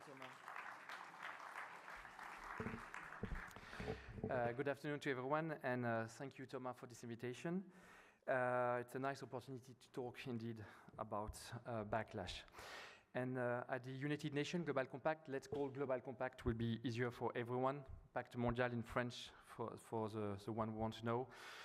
We grant a strong importance to the younger generation and the academic, as you will contribute to shaping the sustainable world and policy tomorrow. So therefore, it's a great privilege, Thomas, and a responsibility to address you today on a subject that touches the core of our mission at the Compact. How can companies advance the United Nations 2030 agenda despite an uncertain economic, political, and regulatory context? What we are witnessing is quite a paradox. On the one hand, the world has never been more aware of the urgency to act on climate change, inequalities, and global instability. In fact, and that will be the only numbers I will give, only 35% of the SDGs target could be achieved by 2030 with the current efforts, and stagnation or even regression on many indicators is worrying. On the other hand, there is an obvious backlash translating into a pushback against norms, regulation, and commitments that for many of us represent the foundation of sustainable progress. Now, when reflecting on the causes of this backlash, we can think of a few reasons. Some of you, and I heard on this morning, argue that current regulation has been too heavy, too fast for certain industry or company to absorb. Others may say there has not been enough education, not enough awareness of the importance to engage in the transformation of business model and the opportunities it represents. But of course, we cannot ignore the broader economic and geopolitical context, inflationary pressures, geopolitical tensions in a weakening multilateral system, and the revival of populist narrative. Is this a shame? Yes. But we can also ask ourselves, isn't this also a natural swing of a pendulum? In other words, history shows us that progress rarely follows a straight line. It moves forward, then backward, and then forward again. In French, we would say, un pas en avant, deux pas en arrière. So, if today we may see some regressions, it is not necessarily the end of the story, and the issues we advocate for may resurge again. And yet, even in this climate of skepticism, we also see resilience in the US, despite political headwinds. Some corporate leaders have not abandoned their commitments to diversity, equity, inclusion, or sustainability. The US leaders understand that these are not political fashions, but a long-term imperatives for competitiveness and legitimacy. Likewise, in Europe, there has been no massive decline. Some voices may be louder, some criticism sharper, but the overall direction of travels remain stable. The ones that disengage were, in reality, the ones not really convinced in the first place. Their departure is about the lack of conviction than about the strength of the Agenda 2030 itself.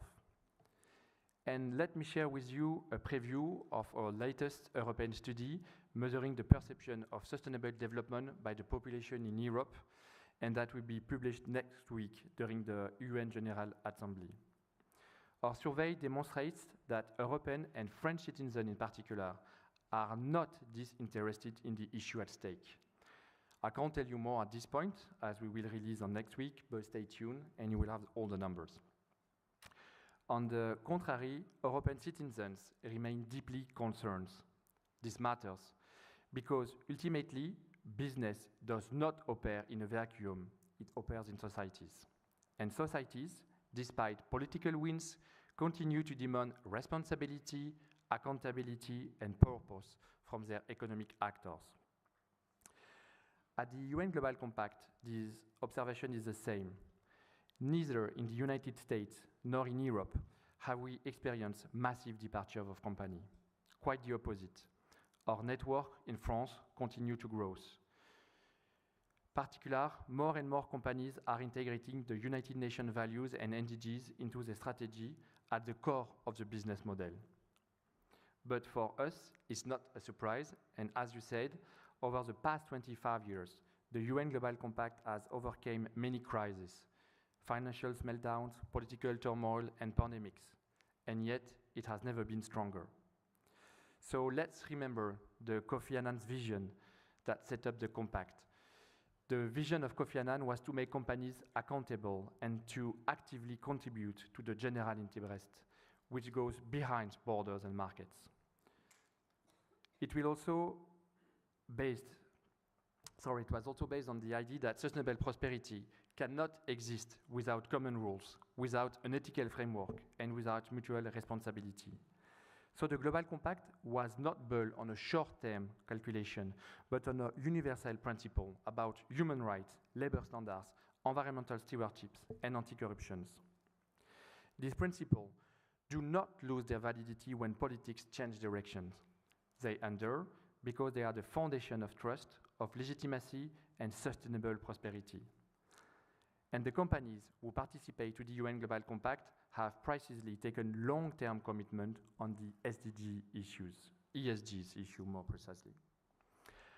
Now, of course, the role of the state remains essential to drive, to guide, to regulate, but it cannot act alone.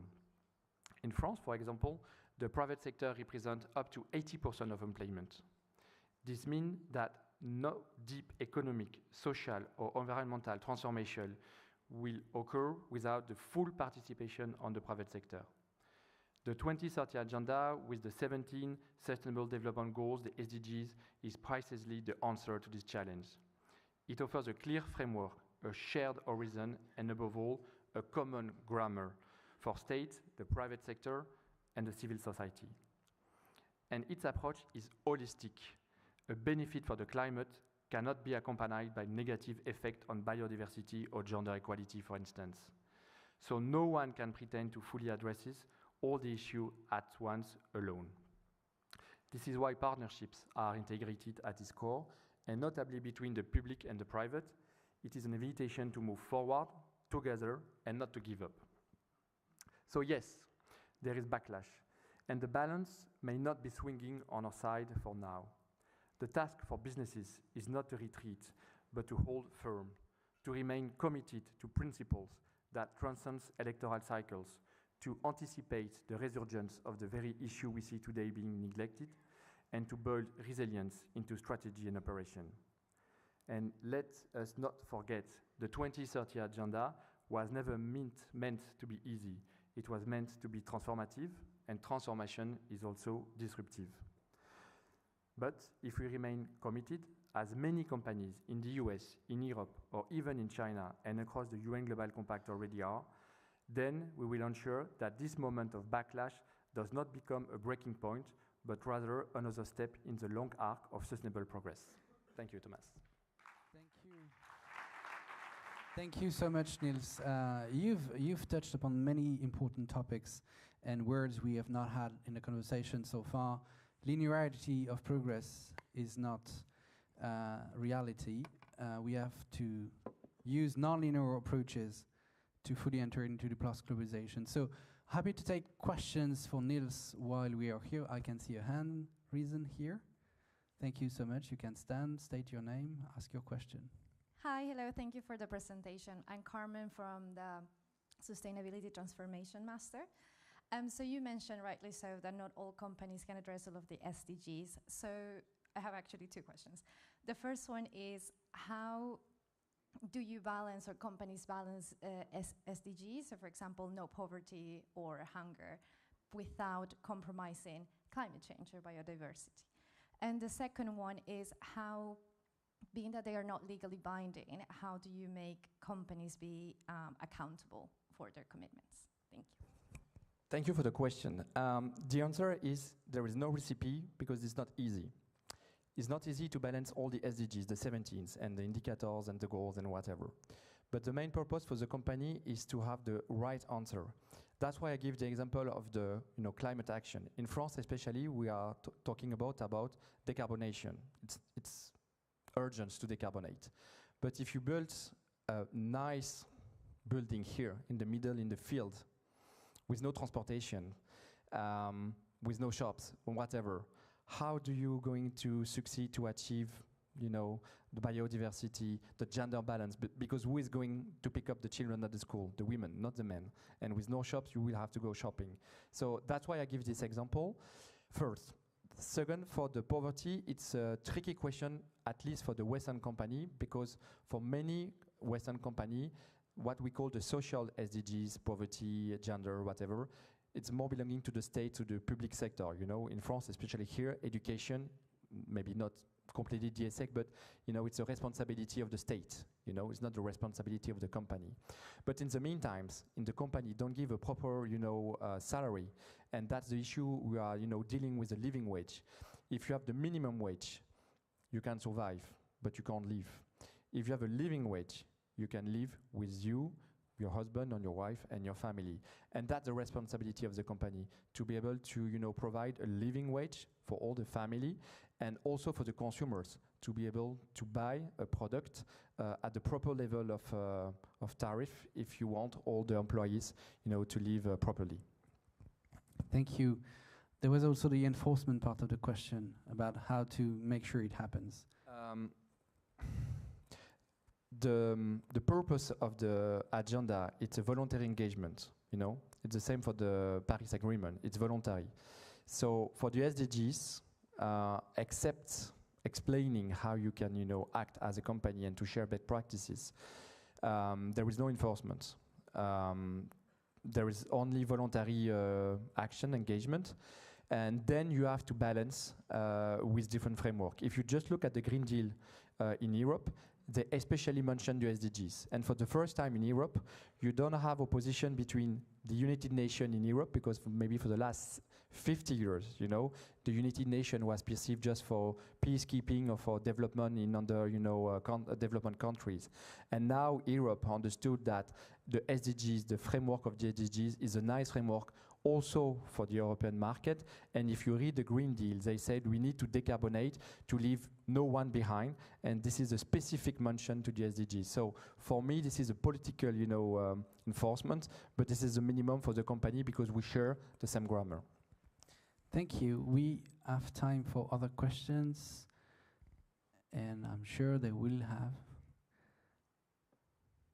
Because, yeah, thank you.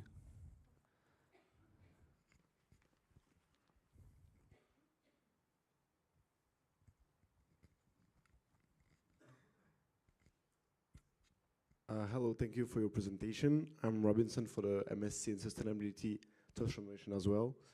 So as a public and global organization, what can you do in order to reduce this backlash and reduce the impact it has on companies? I think Ambassador Verdier just said there is a lot of propaganda. He said that about the tech. I think it's almost the same, for the issue we're dealing with. And I just give you one example. For many, company in the US, the hand on the heart, of course, we are stopping any, D&I, diversity and inclusion, policy, because of course, the Trump administration asked to stop it. But in the meantime, they did not touch to the budget. If you look to the budget of the company, nothing moved for one reason, because the company understood that this is not a question of being fashion or politically right, correct, or whatever. This is a question of business. You can't operate a company with half of the population, not represented inside the company. If you are women, not representative the community you serve, whatever are the people you are serving. So the company understood that they had no choice. So what we can do? First, companies, they try to change the world, and I'm not doing to discuss about that, but the narrative is changing right now. First. Second, for the last maybe 10 years, a lot of my colleagues were called like activists, on ESG or SDG topics. Maybe if you act like this, or woke and anti-woke, we had a lot of discussion about that. If you change the vocabulary, and if you explain that sustainability is not a fashion, but it's core for the business, you will transform the way to act. And what I see in France, many of my colleagues don't use the words, but they are doing the job, and the fact that they're just related to the strategy department or the finance department, and just include the SDG framework for all the investments decision, make a lot of difference. So for me as a professional, it's difficult, because if no one uses the same words or concept that I am advocating every day, it's difficult to do my job. But in the meantime, if the result in the company, is the same, and the company in France, in Europe, just act toward all this issue, at least, we succeed. And that's why I said maybe we go forward for a few years. I think for the 3 to 5 next years, it will be difficult for us. But deeply in my mind, I'm sure that all the issues we're dealing with will continue to be on the top of the priority of the companies. A clear sense of hope, which is needed. Is there a last question for Niels we would like to take? Because I have one, Niels. You have one. What do you expect from the next UN General Assembly you're going to? The next week, so the UN will hold the General Assembly, so it will be quite tricky, because as you may heard, it's difficult for the Palestinian people to go to the US, as the US, has decided to have a very restricted, visa policy. And in the meantime, the purpose of diplomacy is to have around the table, for the Trump administration, even people you don't like in diplomacy, and we have an ambassador maybe in a few minutes talking about that. It's having people being able to discuss different issues. So it will be quite the momentum to be there, because, with the Palestinian issue, but in the meantime, you will celebrate the 10 years of the Paris Agreement. So it's quite tricky, because you have a very sensitive geopolitical issues that all the planet, half is for the Palestinian, half is not for the Palestinian. So it's difficult, to have an opinion on that on the public debate. In the meantime, the 10 years of Paris Agreement, it's core for the whole planet, because without decarbonation of the society, it will be super hard for us to live in a world following the past 1.5 degree, even if we know 1.5 will be difficult. But in the meantime, a lot of effort have been done for the last 10 years. So next week in the UN, I think it will be quite interesting to be there, because the conversation will be mixing with very short-term issue and very long-term issue. Thank you. I guess there is a UN student society here at ESSEC called UNESSEC, a famous one. If some of you join the association, feel free to reach out to the Global Compact for further debrief of the UN General Assembly. And then you can also have a look at the Prime program, specifically designed for you guys at the business school. Thank you so much. Merci, Niels.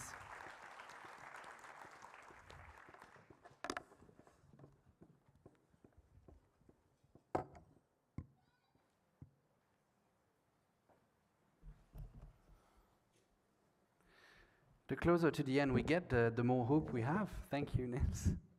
That's great. The next one is going to be stunning, I'm sure.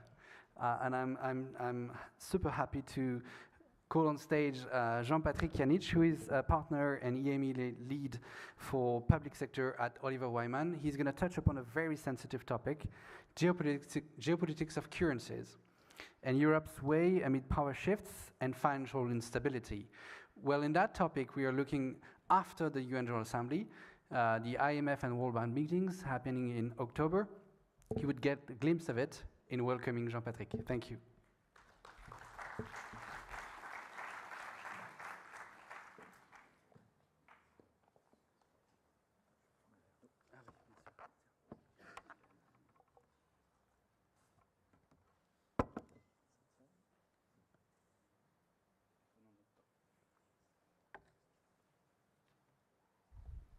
Sorry for the little delay.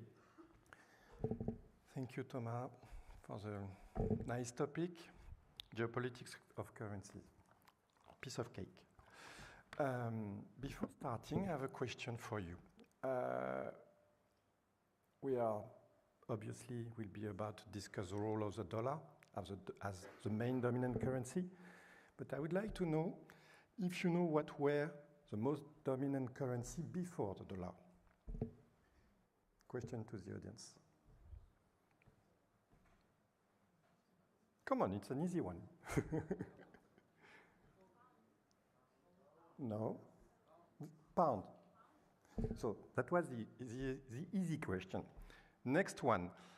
Do you know when the US economy overpassed the UK economy as the main economy in the world?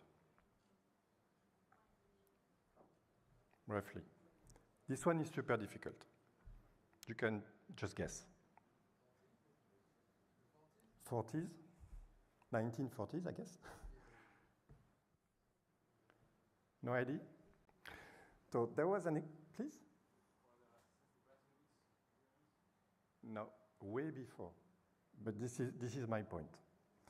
It was roughly around 1880. So between the Bretton Woods Agreement, which is basically the beginning of the US dollar being the main dominant currency, and the moment where the GDP from the US overpassed the one of the UK, it took 60 years almost. 60 years. So currency history, and this is my point here, is a very long time story. And I will try to tell you what I'm looking at when we are discussing this issue of geopolitics of currencies. In the current turmoil, you can monitor everything very tediously, volatility in exchange rates, last discussion by Trump, or last tweet by, what is the new name? X stuff, by Trump, etc. Or you can take a longer view, and this is what I'm about to try to do with you. What I'm looking at the structure of the international monetary system. When I'm looking at currencies, what I'm looking at is one, does this specific event, decision, has an impact on institutions of the international monetary system? An impact on infrastructures of the international monetary system? Second, is there an impact for practices of companies, of economic players, etc.?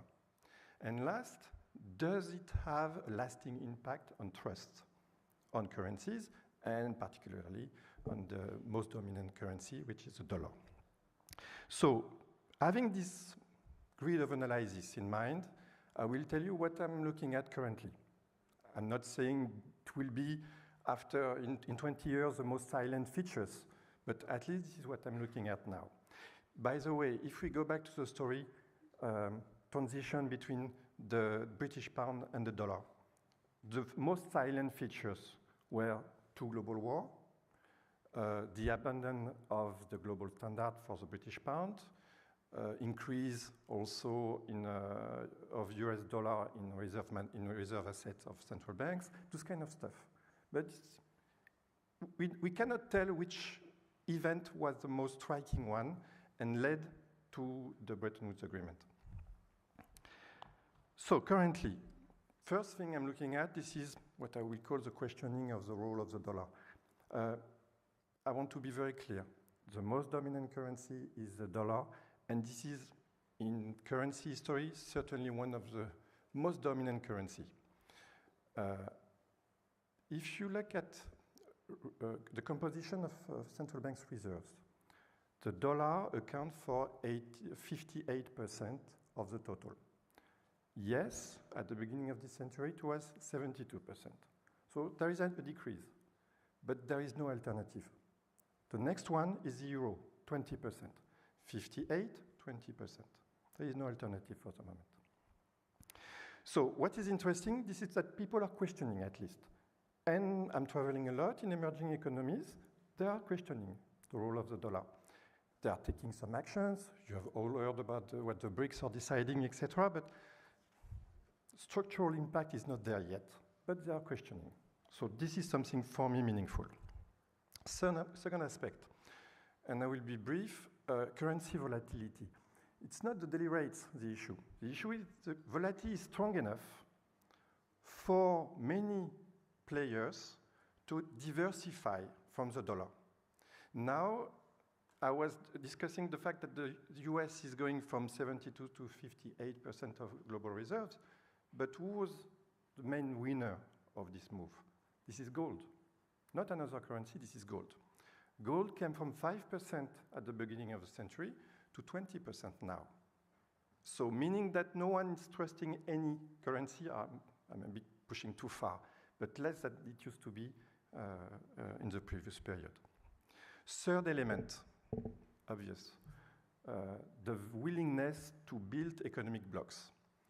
If you want to build an economic bloc, at one point, you need to have some management of the currency. So it's a long process, but it will have a structural impact. An emerging trend, a kind of restructuring of financial flows. Mostly, it doesn't change. Maybe some of you are economists, and maybe you've heard about the Lucas paradox. Lucas paradox is very simple.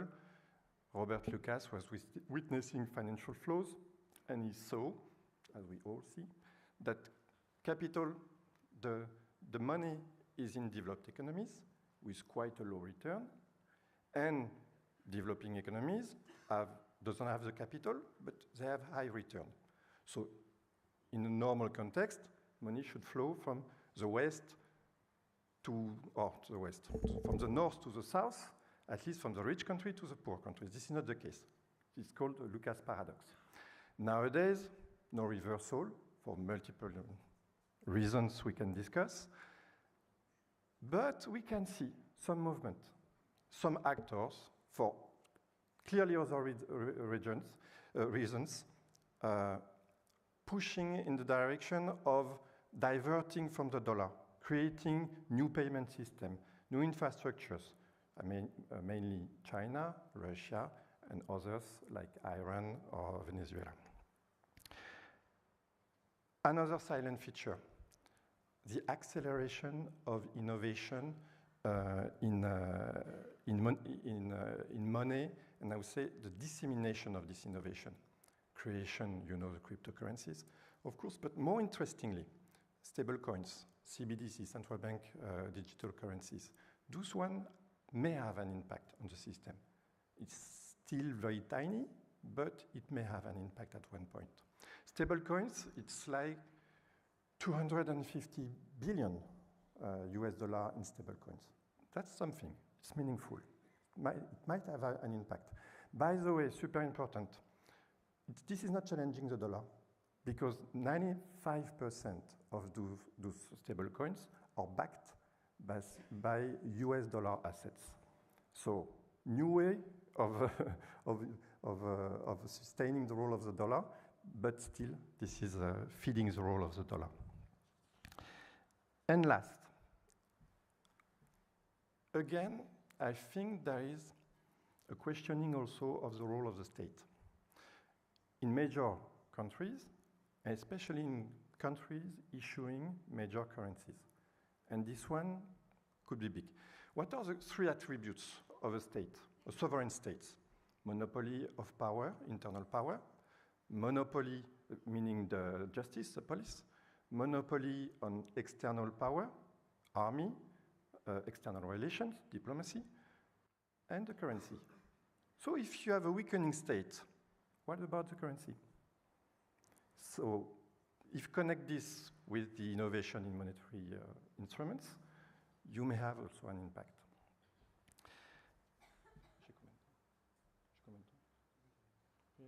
Okay, I'll continue.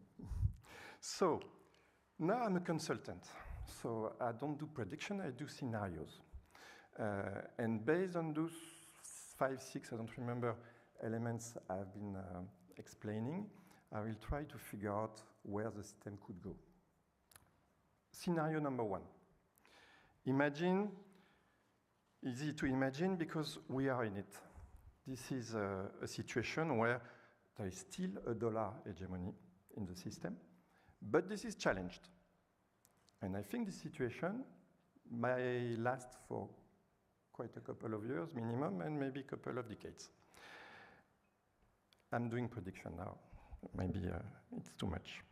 So this is one possibility. And for Europe, it means business as usual, but more risk, more volatility, maybe at one point a willingness to a bit change international stance on the role of the euro. You know, the ECB has a constant approach to the international role of the euro. This is neither hinder nor promote the role of the euro, because what is important for the ECB, it's monetary policy, internal monetary policy.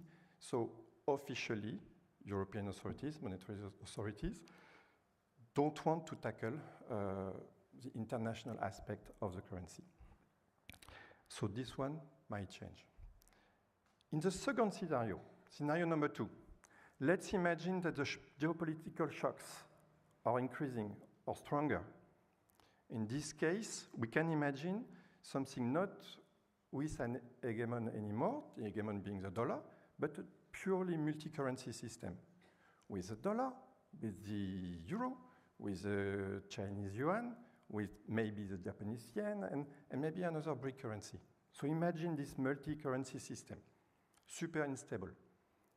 But this is just I would say the currency image, the monetary image of the geopolitical context. Third one, the worst one. Because of geopolitical clash, we go to a more fragmented international monetary system. Fragmented into 2-3 blocks and a multipolar world, if I may say. One around the dollar, we can imagine, maybe one around the euro, I hope, and maybe one around the Chinese yuan. So in this world, it will be a world of decrease in international trade, because it's super difficult to trade between the blocks. It will be a world of limited liquidity, because it's very difficult to tap where the money is. If we need it, you need it in another block, etc. So this one, clearly, it's not the one we are hoping for, but it's a true possibility. Last one. This is the one we promoted 15 years ago after the global financial crisis. It was a very European way of approaching the international monetary system and a very French way. Honestly, what I'm about to say now, it's an utopia. And if we go back to this scenario one day, this is because maybe you went to scenario 3, fragmented world. We discovered collectively that it was a nightmare, and then maybe we will go to the fourth one. Fourth one being a new multilateral monetary order, what we call the new Bretton Woods. This one clearly is out of reach nowadays. I will stop there. Thank you. Thank you. We had Famke telling us earlier on that we need to make plans and scenarios. You gave us 4 scenarios, and we will have 2 questions to keep the conversation going on. There is one on the left being asked very soon. Hi, my name is Melody. I'm from the hospitality program. Given the move away from the dollar, I was wondering how probable you think the ERMB would be adopted by BRICS and then later on in Europe. So digital currencies, important topic. If you may. I thought you had 2 questions. So digital currency, but it's ERMB, you said. Okay, so the Chinese one. If you look at the BRICS effort to not to get rid of the dollar, but at least to have some to create alternative to the dollar, it's quite impressive if you look at the first number. The trade between BRICS country is 50% denominated in other currencies than the dollar.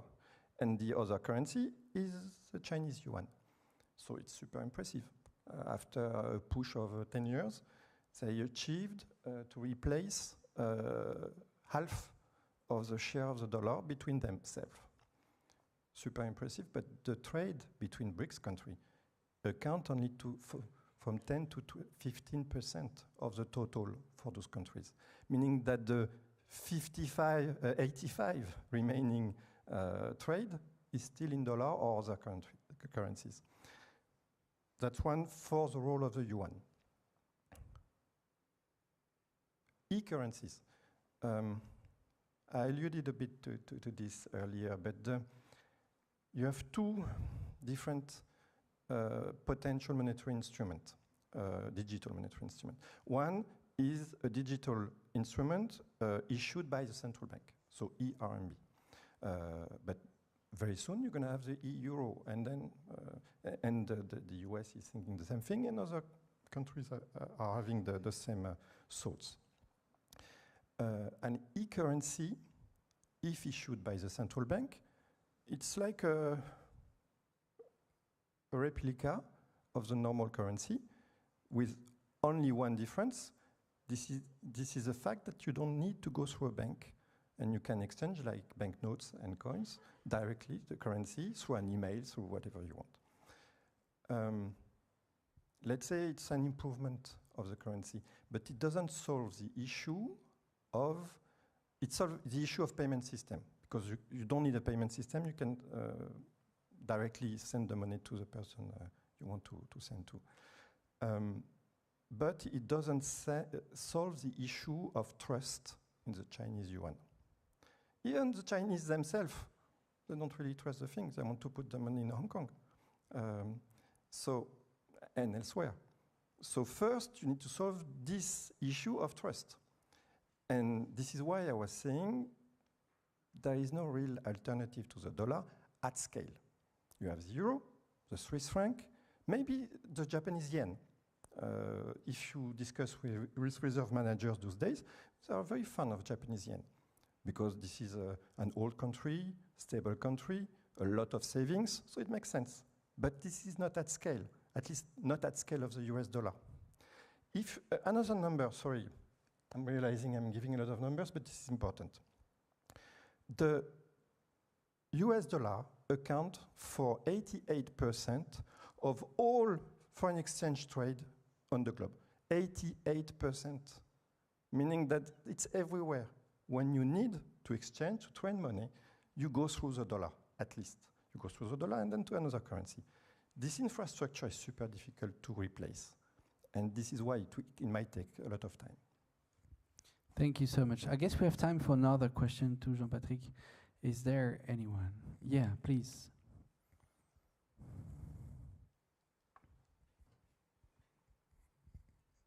Hello, Titouan Chirel from the Master in Strategy and Management of International Business. You just mentioned the Forex, and I'm quite interested in the agents that participate in the Forex exchange, which are mostly computers to these days.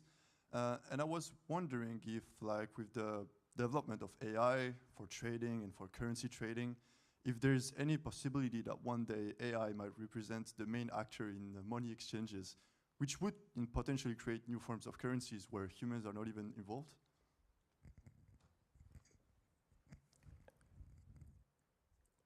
That's a tricky question. And if I push your question forward, AI could be, so replacing traders, maybe for a more fluid market and more perfect market, maybe.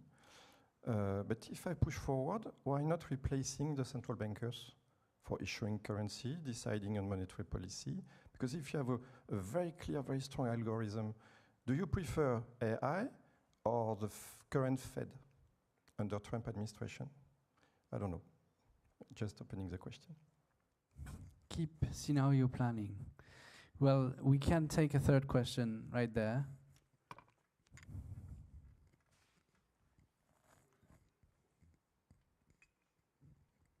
Hi, I'm Theo from the Master of Sustainability.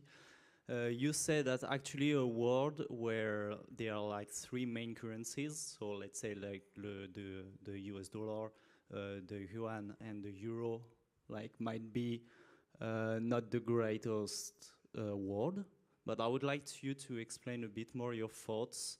Like I was wondering if maybe regarding like Europe reindustrialization, it couldn't be like how could it be? How could it like impact? I would say. Is there a chance that euro grows as a currency alternative to the dollar? Okay, fair question, because we are supposed to discuss Europe situation in this geopolitical turmoil. If you look at the key attributes of a strong international currencies, we are ticking a lot of boxes, but not all. So large market, quite a deep financial infrastructure, confidence, trust, we have it also, but we don't have this willingness of expanding our role, and maybe the next step will be there. There will be not a currency war of currencies like we used to know 5 or 10 years ago, but a war to be in the driving seat. And if something happening with the dollar, and again, I don't think it will be in the near term, clearly the euro could be an alternative. But for that, you need a willingness to do so. Remember the story, the transition between the British pound and the US dollar. In fact, the US refused to take the lead after World War I. They were supposed to take the lead of the international monetary system at that time, but they didn't. And it's a totally different situation. But for Europe, for the moment, for the time being, we don't want to take the lead. Because main issue, it means that we lose control over monetary policy. Thank you so much, Jean-Patrick, for these clear-eyed responses.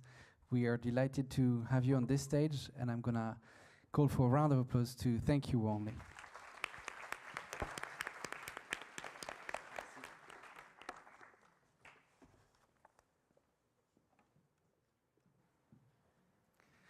Well, this geopolitical afternoon is not an entry into nervous breakdown, but it brings us to many margins we are not used to explore in a business school. And the last issue is not marginal at all, it's about energy.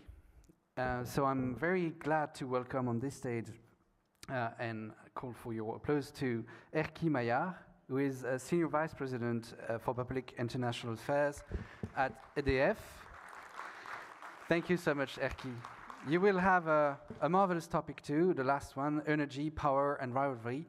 Why the energy transition is now a strategic battlefield for business. The floor is yours. Thank you, Thomas. Great to be back to school. I have a very short presentation, but I would like to start by, like Jean-Patrick, asking you a question.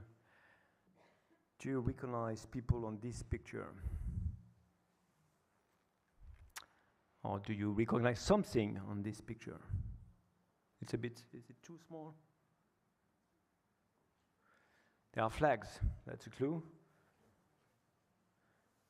Don't see, so there is this Californian flag, European flag, Danish flag. You probably don't recognize people on that picture. There's one of my friends. He's still in the company, but it was a close call. That's a meeting between Ørsted, Danish energy developer, and the Californian governor a few months ago. It was the 24th of July, if I remember well. And a few hours after that, the company learned that they lost, one of them, their flagship project was 4 billion, if I remember well, was cancelled by President Trump. It was an offshore wind project that was almost completed. So it was a big surprise. Of course, it was anticipated that adverse policy regarding wind, and especially offshore wind in the US, was anticipated, but not such a big blow. And it resulted into a 19% drop of the total value of the company. So I've chosen this example, and of course I could have found hundreds of examples regarding the links between geopolitics and energy. Since you're part of a seminar looking at this dimension, you won't be surprised that, I mean, to see energy part of this conversation. But things are moving, and moving fast in that world. That's my only slide, don't worry. And I would like to have enough space to exchange and answer your questions. But basically, you know, when you think about geopolitics, I think most of you will think about energy and oil, gas. That's because energy answers to the laws of physics. Its resources are unequally distributed, of course. In my industry, electricity, you cannot store easily. I mean, it's very hard to store electricity, at least it is costly. It is true also that you need to balance every second the supply and demand. So it means that it's attached to physics, maybe contrary to the monetary world we just explored with Jean-Patrick earlier. That means that, interestingly, so to say, politics and energy are intertwined. What is changing is, in a way, but what is making things a bit more complicated, but not fundamentally changing things, it's the green technologies and the energy transition, because you need new resources, you know, rare earth, for example, it's often cited. But something happened in the recent years, and this has more to do with politics than energy, actually. So I've picked a few examples, and I'm sure you can find other. There is the weaponization of energy in Europe by Russia. I can tell you that for companies like mine and other, I wouldn't say it was a big surprise, but one of the value proposition of Gazprom, the Russian company selling gas to Europe, was that they were a very, very reliable partner, selling gas despite ups and downs into the relations, the EU-Russia relation, for example. So when Russia started to cut off or reduce the supply to Europe, increasing prices, creating a lot of tensions, including inside Europe, it was a surprise, and it was a clear weaponization of energy because it followed the Russian aggression on Ukraine. The United States recently, I've just mentioned what happened Orsted, but when you look at almost, I wouldn't say all the major foreign policy decision or announcement by President Trump, but if you look at Greenland, if you look at Panama, if you look at Canada as well, energy or at least the control over the resources are at the center of this policy. It is true as well for Ukraine. When President Trump started to look at the issue, you may remember there's been an agreement on the access to Ukrainian resources. It is true also that in our relations between the EU and the US that we have, I mean, the energy is at the core of these negotiations. So my point here is that I mean, you can mention also, of course, China, the recent restrictions on rare earths. That's also an easy example. So when you work for an energy company, there is no option but to deal with geopolitics and energy. But what can you do about that? So that's the key issue, the key point. And basically, in our industry, we synthesize our problem by a trilemma, is this triangle. It's quite easy to understand. You need to secure 3 dimensions when you talk about energy. This is true for the state, of course, but it is in a way true for the companies. I'll explain that. First of all, energy security.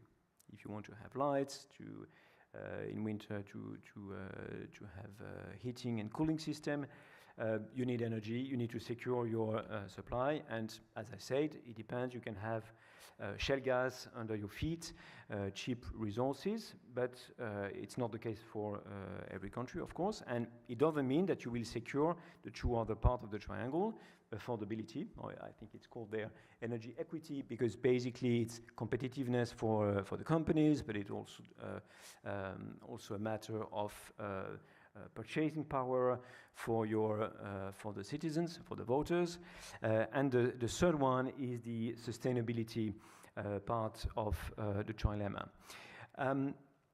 When, of course, this is the, I mean, it's this job for the politicians to strike the right balance between the three.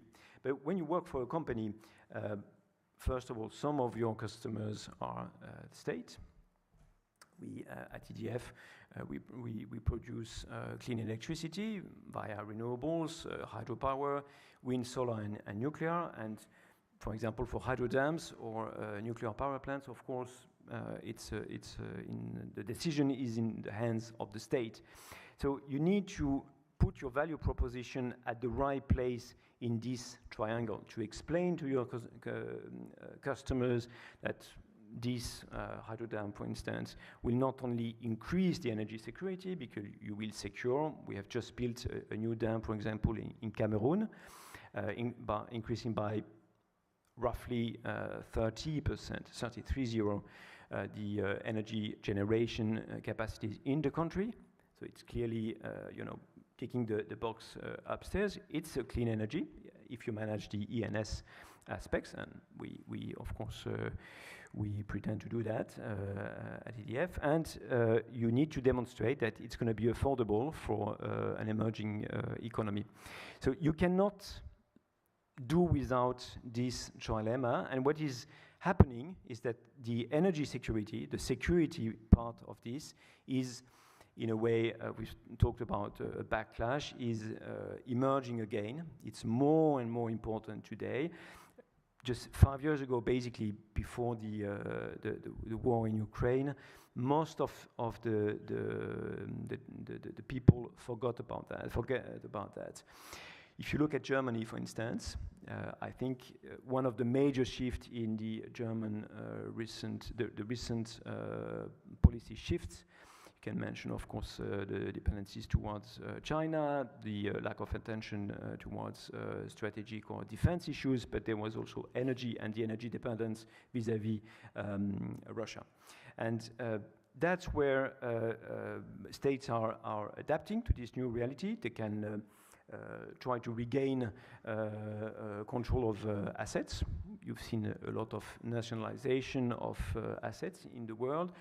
I mean, you have several tools to do that.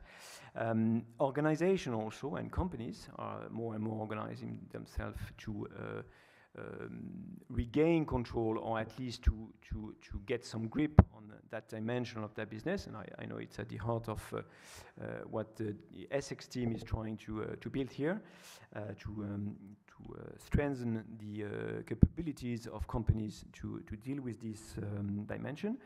And of course, for the state, there is a necessity to give more attention to the upper side of these triangles, to the energy security, and try to balance these two.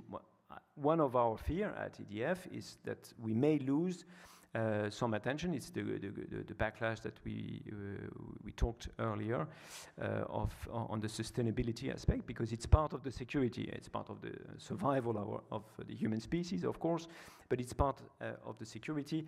And what we try to do, at least as a company, but I'm happy to be challenged on that aspect, we strongly believe that we can offer energy solutions that secure all these aspects, energy supply and sustainability and affordability. So that's the new world we are living in, energy companies, and I think it wouldn't be very different for other oil and gas or whatever their business model are. They are living in that world with this trilemma, and they need to cope with that and face this hurdle. Happy to answer your questions now.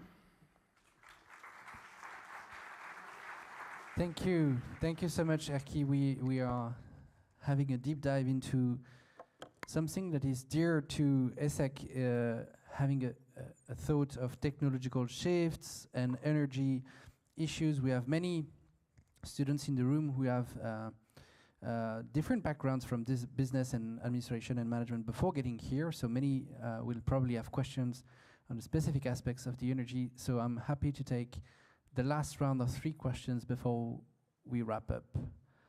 Who has questions? Yes. Thank you.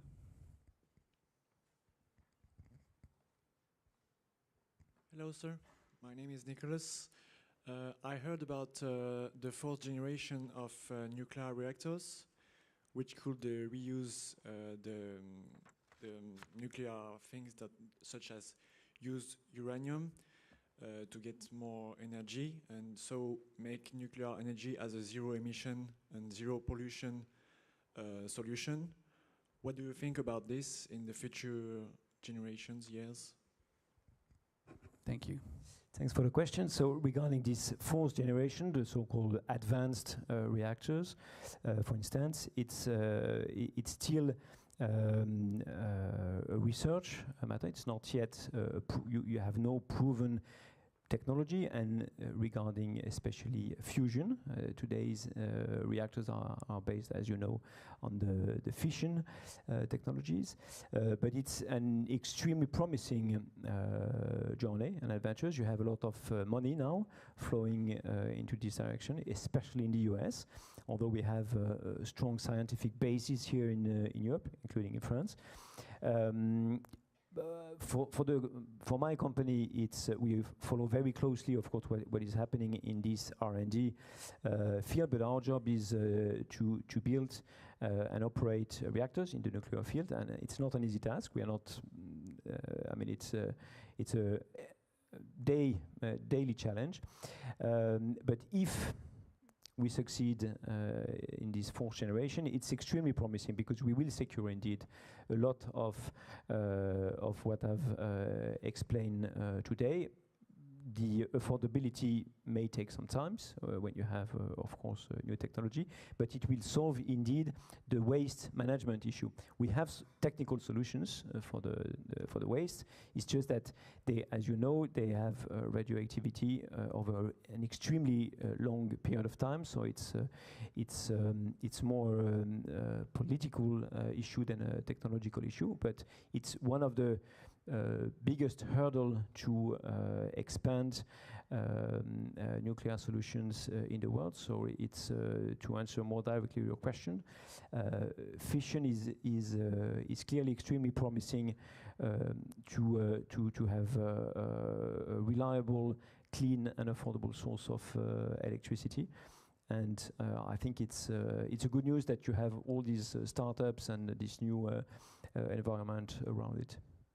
Thank you. Yeah, we can take a question from that part of the room.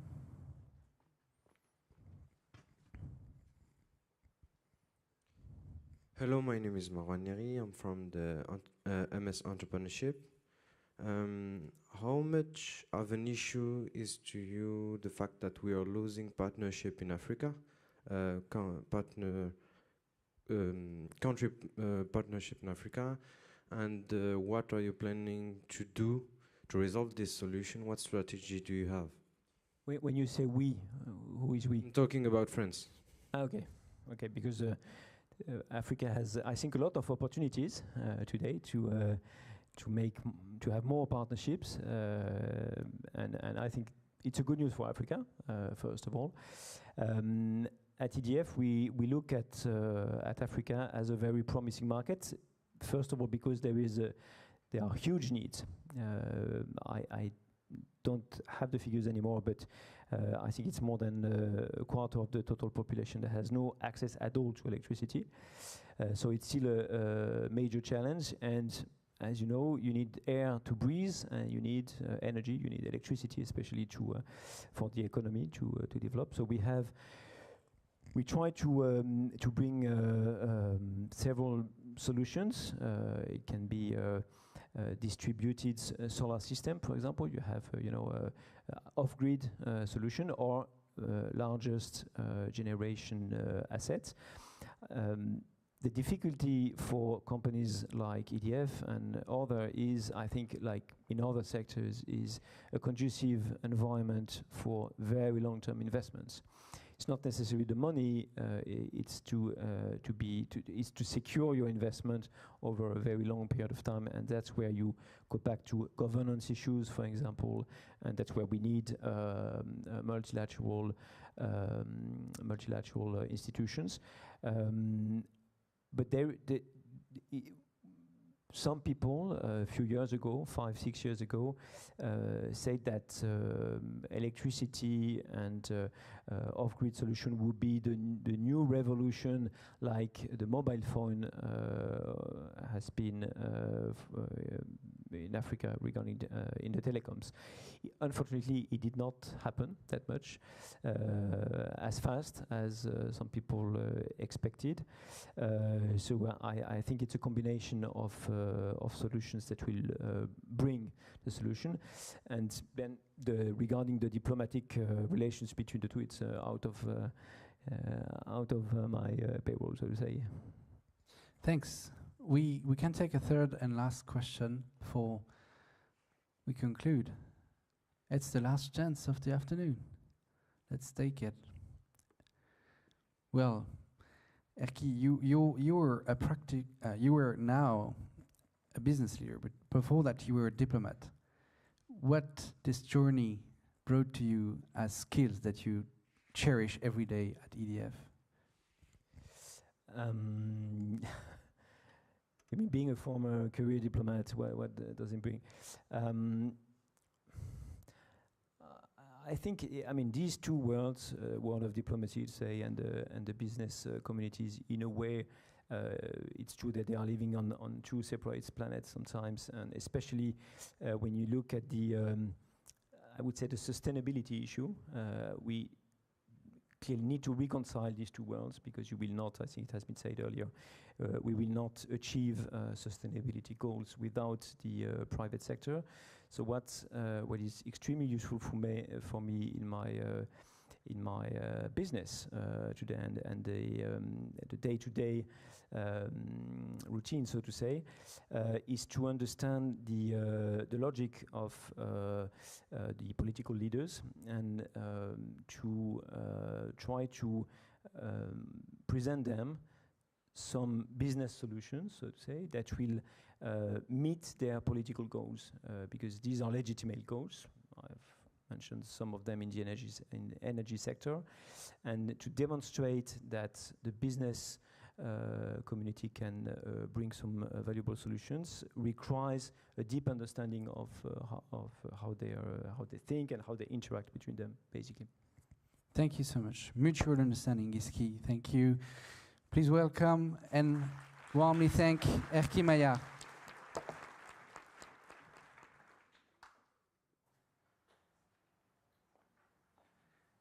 Well, trust me, I'm inviolable in saying I'll be short. But what a journey we made. 3 hours to navigate through US-China rivalries. That's indeed a journey. And you may have heard many new words that may have sounded a bit marginal in a business school, but are getting core business here at ESSEC.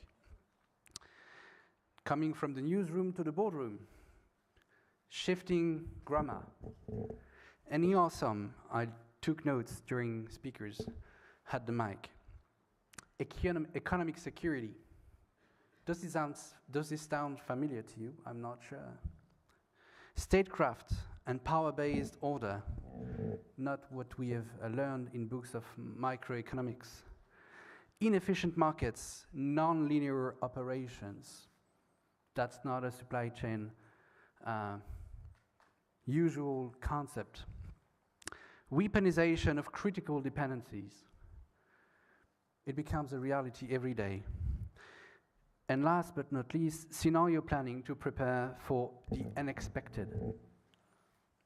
Well, those are shifting concepts that are now on the top piling issues of a boardroom, of an executive committee. This is actually the new grammar of the economy. A shift between from economics to political economy, from management science to geopolitics and business. And here we are in a good place to learn what you need to know for the next decade. So this journey is only the beginning of a bigger journey. First, because it's la rentrée, so most welcome and enjoy your classes in the coming days and weeks, but also because this is Tricontinental Dialogue starts today with this European conference.